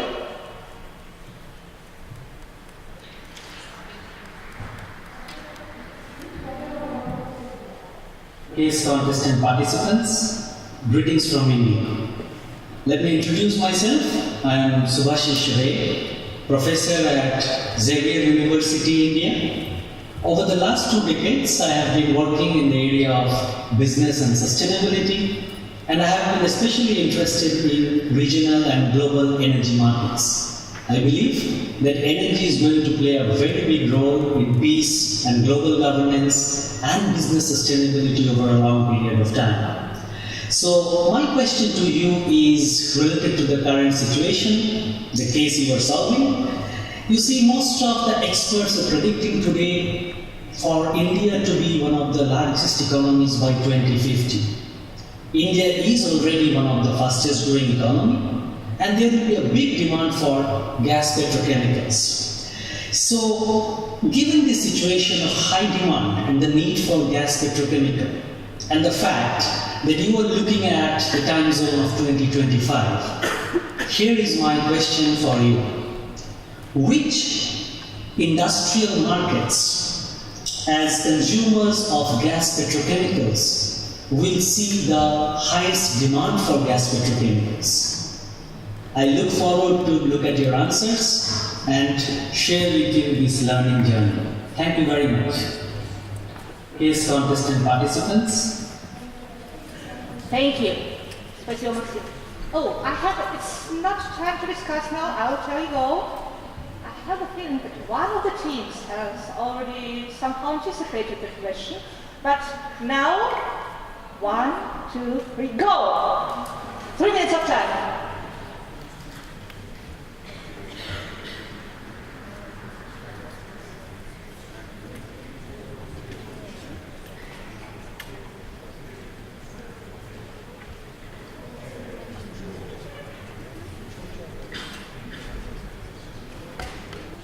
The heartbeat begins when you have only 30 seconds to go. Over. Hands up, drop your pencils. Be ready to hand out your solution to Frederick.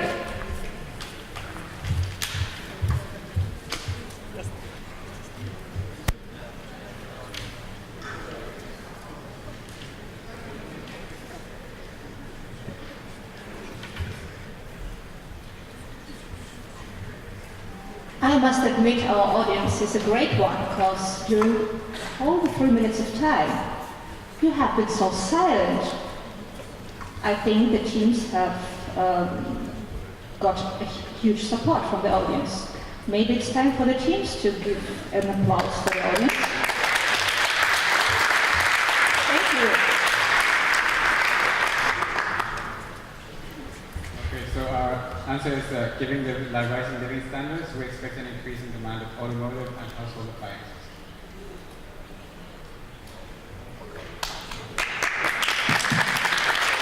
Thank you. Thank you, Dr.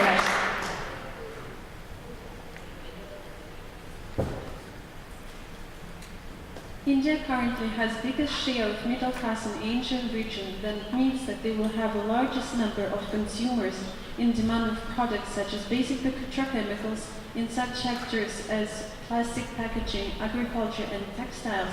And there is a growing need for construction materials going in line with urbanization. Thank you. Thank you, India.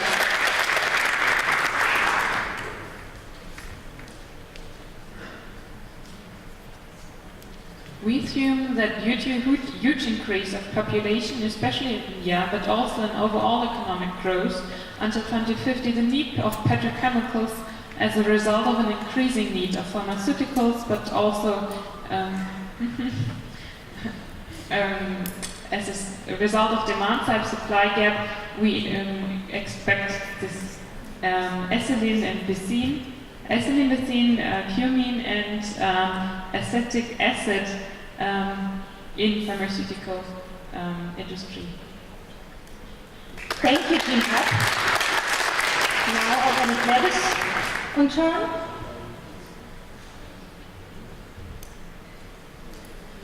Thank you. First of all, the agricultural sector of Indian economy will retain its power. So there will be a huge need for minerals, fertilizers, and other petrochemical products. Secondly, the medicine sector, with the growth of quality of life in India, will create the need for medical membranes and products. Thirdly, electronics sector will demand membranes for computer devices. Lastly, it is the machinery and automotive sector. And finally, manufacturing. Thank you, Organica. Now, BDE. It's your turn to present your answer.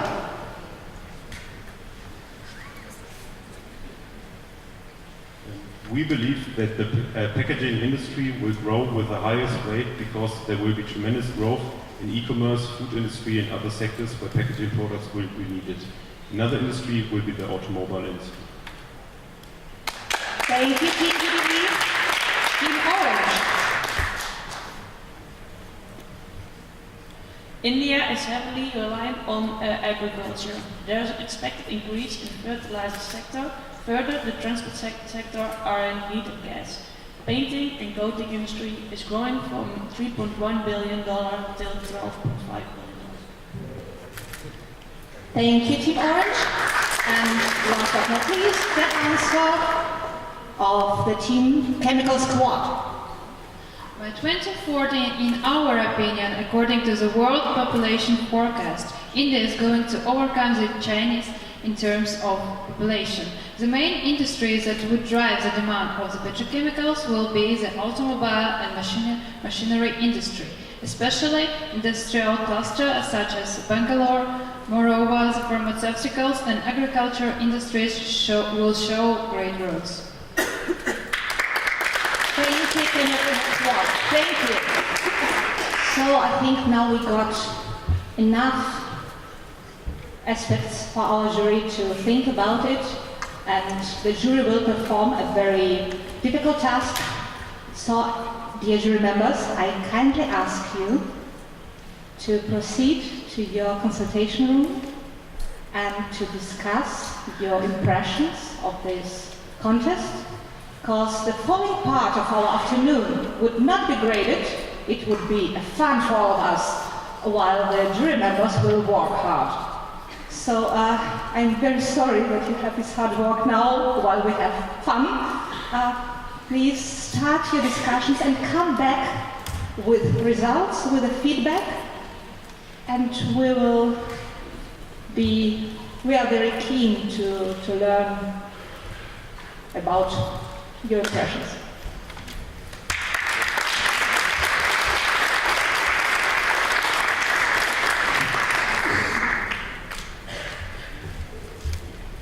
I promised you fun, you'll get fun. Just let the jury members get out the hole. Now it's time for our blitz tournament. Some of you maybe have heard the same thing under the name of a pop quiz. We will have very interesting multiple choice questions. And you can answer them with A, B, C, or D quite simply, but the answers are not so simple. Then, those of you who are voters, you should know how to use your voting device. It looks like this on the screen, doesn't it? Okay, you cannot press letters E and F, because we don't offer you this opportunity. So just stay within A, B, C, or D, and if you change your opinion, maybe you have pressed A, and then you think, oh, some time remains, I can still change my opinion. Do it. Feel free to do it. But the last button you press, when the time is over, is your answer.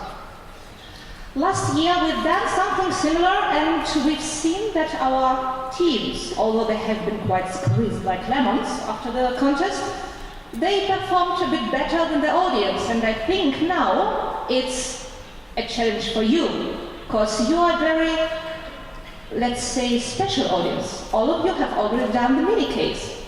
That's why we expect you to be a good competitor.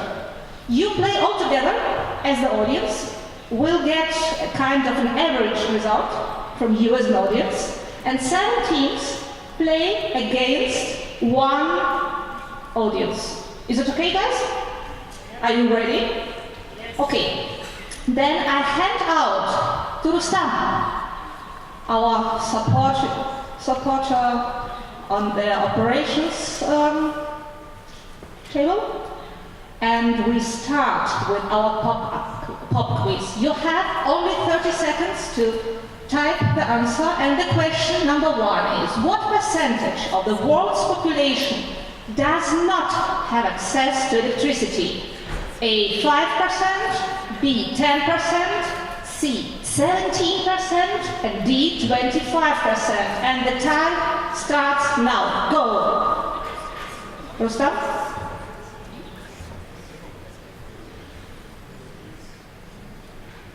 You can see the remaining time on the left side of the screen.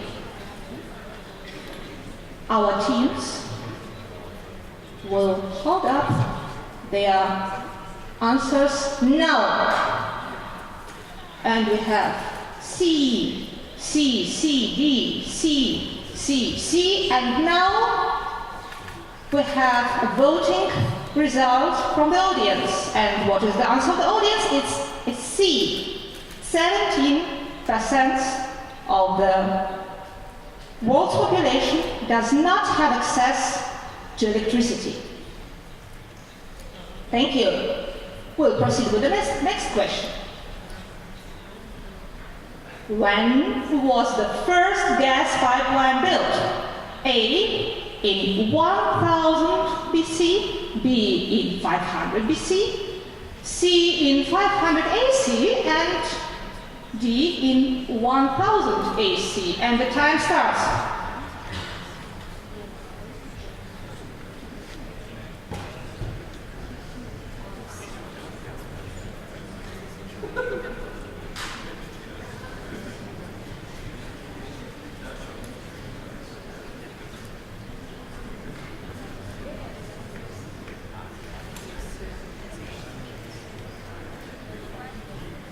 And now, teams, your answers. No cheating there, hold them up immediately. C, B, D, E, B, D, D, O. Okay, and what is the answer of the audience? The audience voted for a D. The first gas pipeline was built in 1000 AC, and I would like to know the right answer is Rustam? Zilone. Okay, thank you. It's a B. Oh, we had some teams voting for B. Okay, the first time we have some advantage on the side of our teams. Okay, the third question is, what's a heating value of fuel? Okay, A is the value of fuel that can be fully converted into heat and work. B, the value of fuel that can be fully converted to work, but not heat. C, the value of fuel that can be fully converted to heat, but not work. And the D is the value of fuel that cannot be recovered from combustion process. The time starts.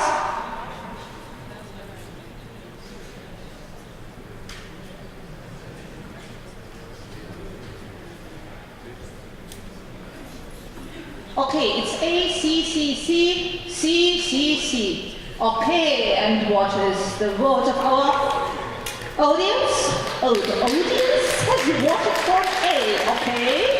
But it was the C. We have now 2-1. Is it okay? Audience, we expect more power from your side. Okay, the question number 4. When natural gas was drilled for the first time in a commercial manner? A, 1821, B, 1838, C, 1858, and D, 1863. And the time starts? Okay. D, C, AC/DC. and the audience voted more or less for B and a bit less for C. So it was a difficult question. I admit it was a difficult question. And we have now the question number 5, which reads, which type of fuel is projected to have the fastest demand growth until 2035 according to IEA? A, coal, B, natural gas, C, biomass, and D, nuclear energy. The time starts. Well, 5 seconds to go. And teams, I'd like to see your answers. B, B, B, B. B, B, B. B only. Okay. And the audience has voted also for B. Great. Well done. It sounds like a cry. B, B, B, B, B, B, B. Okay. Before we turn to the last question, the questions are provided by the Energy Delta Institute. And now our last question, number 6. It reads, which country will by 2035 achieve the largest reduction of CO2 emissions by unit of GDP, while at the same time remaining the largest emitter in absolute terms? Time starts.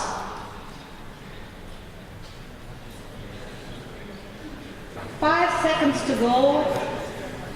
5 seconds to go. And now, teams, your last answer. Hold up your cards. B, B, B, B, B, B, B. The same issue with the car. B, B. And the audience? B. Great. Great.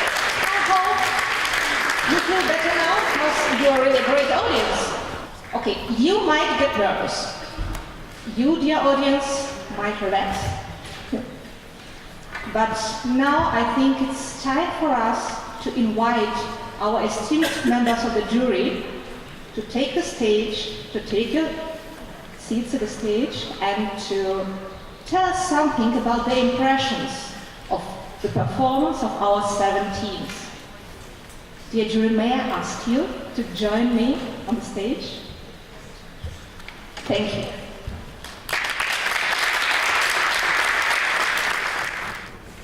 So, is everybody ready to listen to the feedback of our senior experts from industry and academia? Mr. Fipp? Yes, dear students, thank you very much for an excellent performance. It was really good, really entertaining, very high level what we have seen today. Don't forget, this is about participating, it's the Olympic thought. We had a very long discussion on the ranking, and the ranking will only be for the top 3 placements. And there's a prize for the winner. The winner will be announced after our session here. The prize for the winner is that the group visits the headquarters and the operations of the companies sitting here in the jury. That is Engie, Gazprom, and Uniper, and of course universities and institutes. We would now run from left to right through each group giving comments, and after that I would announce who is the third, second, and who finally is the winner. So we start on the far left, Mr. Kazan, please. I'll start thanks for the team from Netherlands. It's Orange team. This team was probably the deeper economics from my point of view. I'm just director of Economics Institute. They've shown CAPEX, OPEX, even count the number of vessels and fleet that they need. They have made very interesting, innovative risk analysis. It was real innovation to find the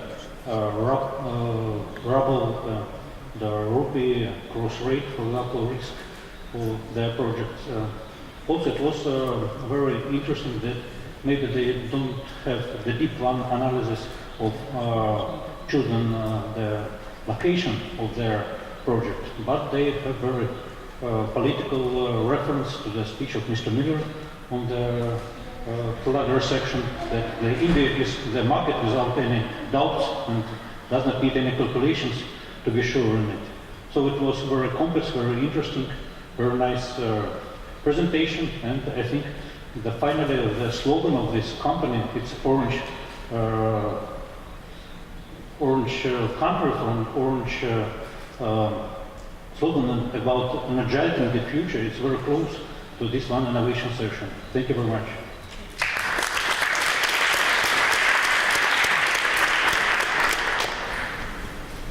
Я хотел бы прокомментировать выступление команды Газминерс. На самом деле она была одной из лучших. Все жюри отметили действительно очень хорошее качество и презентации, и очень правильный бизнес-подход. Особенно хотел бы отметить, что достаточно правильно выбрано местоположение проекта локации Тинжэнь, и действительно поставки и трубопроводного газа, и возможности ЛНЖ, и также местных ресурсов привязки.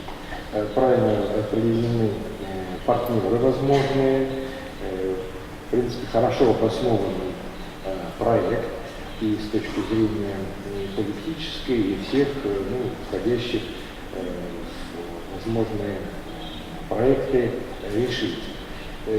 Некоторые недостатки можно было бы сказать о том, что они указали, что это полиэтилен, фактически один продукт, и естественно, нефтехимический комплекс не может работать на один продукт, это надо было, на мой взгляд, более широко раскрыть, то есть какие продукты действительно будут. Ну и по поводу стоимости, сроков здесь можно было, конечно, более подробно это все показать. А в общем, проект очень хороший, и мы благодарны команде за профессиональный и хороший подход.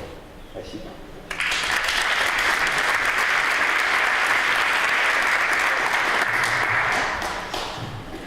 Dear German students from Team Transactions on Petrochemical, I have asked our chief, Mr. Fipp, about this possibility to present my opinion about your work and your result.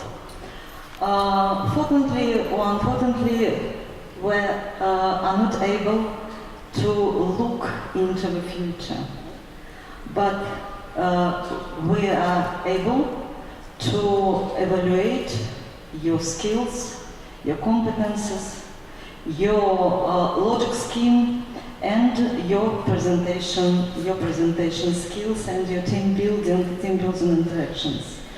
And I thank you for your correspond to case task, for brevity and capacity, for using the clear and coherent criteria and arguments, and for your solution. Solution is linked with Malaysia because this solution is challenge. Thank you very much. Thank you.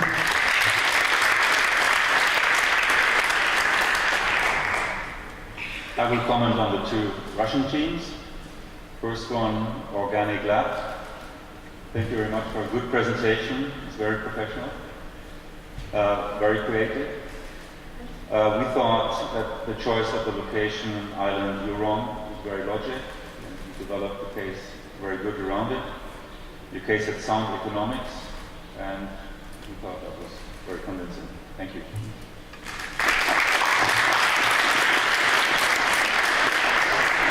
Then the other Russian team, Chemical Squad. There we found that the presentation and the idea of having a project which generates very high margins because it takes the feedstock of the Russian inland price was a very good idea. And also it was realistic because we said it has government support, it will have government support, and that is realistic. We're sure that it will be the case. And thirdly, of course, the high resource base in the region. The logic of your presentation was very well thought through, and you also made wide use of methods which you learn in your courses at university. That was also very convincing. Thank you.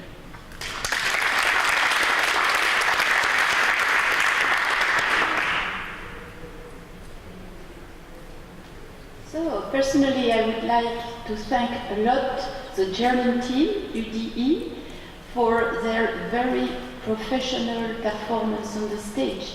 I think the originality of the Q&A session was very well appreciated, and the team was very well organized. So, as you were presenting as a consulting company and as a public listening to you, I was really appreciating the performance and saying, I would like to work with this team. So thank you very much for your presentation, very professional, and you make me aim at working with you.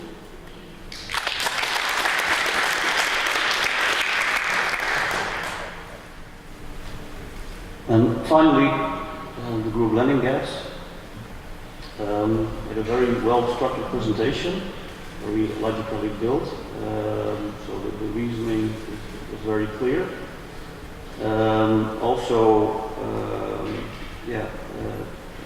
Apart from that, there were some less obvious choices made. For example, to choose an with alcohol. So it was also very clear from the presentation that you put a lot of good work in it and good research, and it was clear. So I would like to compliment with that.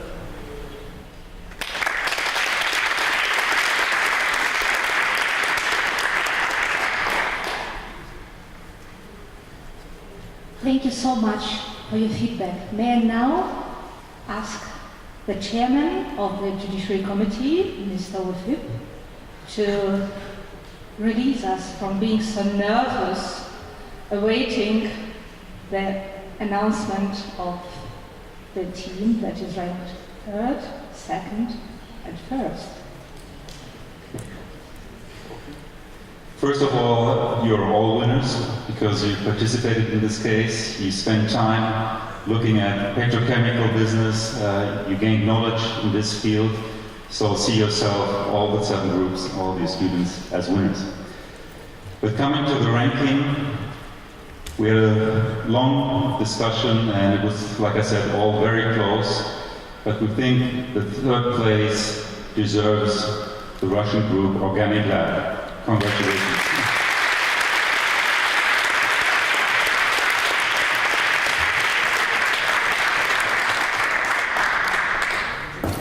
The second winner is from the Netherlands.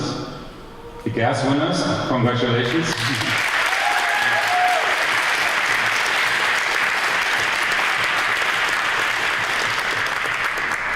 And now, the exciting point, the point where you all work for, but don't forget you're all winners. But the winner of the competition is the Russian team Chemical Squad. Congratulations.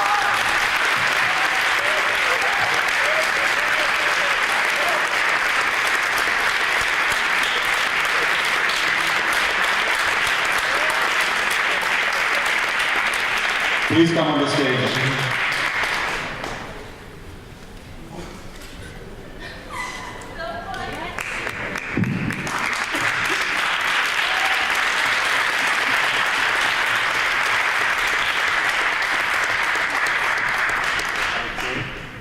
Please continue. You're the team leader.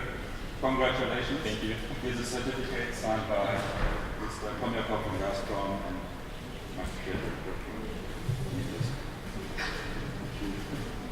Zarina.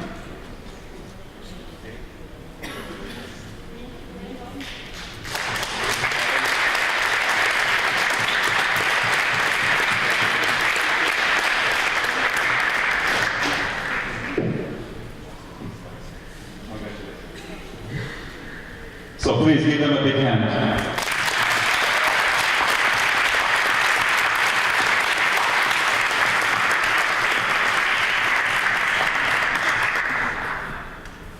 Proud winners, happy winners.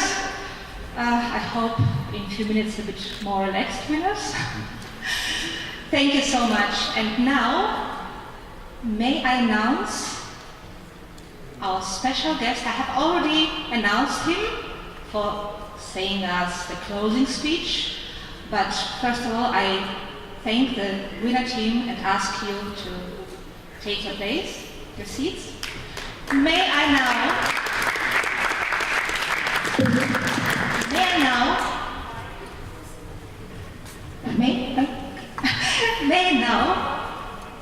warmly invite Mr. Maximtsev as the rector of the St. Petersburg State University of Economics and as our special guest, as the representative of the organizing committee. Я буду говорить по-русски. Good evening. Дорогие друзья, мне сегодня очень приятно было наблюдать, как мы с вами очень быстро развиваемся и идем вперед. Вчера, когда начиналась первая встреча, пленарное заседание, Алексей Борисович Миллер особо отметил важность молодежного дня, который проходит в рамках газового форума. Мы сегодня в эти дни проводим второй молодежный день, и мы видим, насколько он сильнее, мощнее, успешнее. Мы видим, как возросло число участников, насколько выросла их активность, потому что, поверьте, лучшие из лучших собрались в эти дни здесь, в Санкт-Петербурге, на газовом форуме. Вы молодцы, вы проявили удивительные интеллектуальные способности, стремление к успеху, к победе, и мы сегодня это наблюдали, когда были интерактивные игры, когда все участники проявляли недюжие интеллектуальные способности и были вовлечены в этот процесс. Мы сегодня горды всеми командами, которые присутствуют здесь, и, на мой взгляд, присутствие здесь – это уже победа, потому что действительно отбор очень серьезный. Я поздравляю все команды, вы молодцы. Я хочу сказать огромнейшее спасибо Международному деловому конгрессу и, конечно же, «Газпрому», лично Алексею Борисовичу Миллеру, потому что без их поддержки мы бы не смогли провести эти встречи. Те, кто знает, оргкомитет работал долго, это очень кропотливая работа, совещания в течение года, поиск тех инноваций, тех интересных моментов, которые сегодня были реализованы в эти дни. Я хочу огромнейшее сказать всем членам оргкомитета, потому что вы молодцы, вы создали этот проект, и он стал еще более успешным, чем в прошлом году. Мы действительно двигаемся очень динамично, потому что тот диалог, который проходил уже второй год, это было вчера и год назад, когда лидеры ведущих компаний, энергетических компаний мира встречались с вами, отвечали на ваши вопросы, и был конкретный, очень глубокий, искренний диалог, поверьте, наверное, такую возможность имеет не каждый студент. А напомню, здесь представлены ребята из 28 зарубежных университетов, 15 российских университетов. И для нас, и для вас это действительно победа.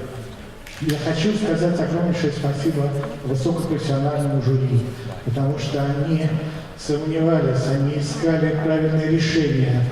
Чувствовалась, какая дискуссия проходила в том кабинете, когда они проводили совещание. Они оценивали вас, они выискивали самого лучшего, это было очень тяжело им сделать. Я хочу сказать, конечно, огромнейшее спасибо всему техническому персоналу, нашим переводчикам, они обеспечили прекрасную коммуникацию, мы понимали друг друга, несмотря что разные культуры, разная ментальность, разные языки. И мне хочется пожелать всем ребятам, чтобы мы с вами встретились здесь. Уверен, что кто-то из вас в будущем будет сидеть среди лидеров нефти- и газодобывающих компаний, будете рассказывать, как вы развивались, почему вы пришли в газовую нефтяную сферу работать, будете вспоминать эти сегодняшние встречи. Это вы, потому что вы одни из самых лучших, и у вас очень прекрасное будущее. Я желаю вам, дорогие ребята, чтобы вы по возможности сохраняли вот эти контакты, которые зародились в эти дни, они вам очень помогут в будущем. Мы всегда будем рады видеть вас в России на различных площадках академических и в нашем университете, в других университетах нашей России, потому что диалог, сотрудничество между молодыми лидерами, поверьте, он очень важен, мы все это ощущаем. Я хочу всем сказать огромнейшее спасибо, новых встреч, и уверен, что абсолютно мы будем проводить следующий молодежный день в рамках 2017 года в октябре. И я уверен, что мы все лучшее, что было сделано за эти 2 года, будем совершенствовать, и он будет таким же мощным, сильным и активным. Спасибо.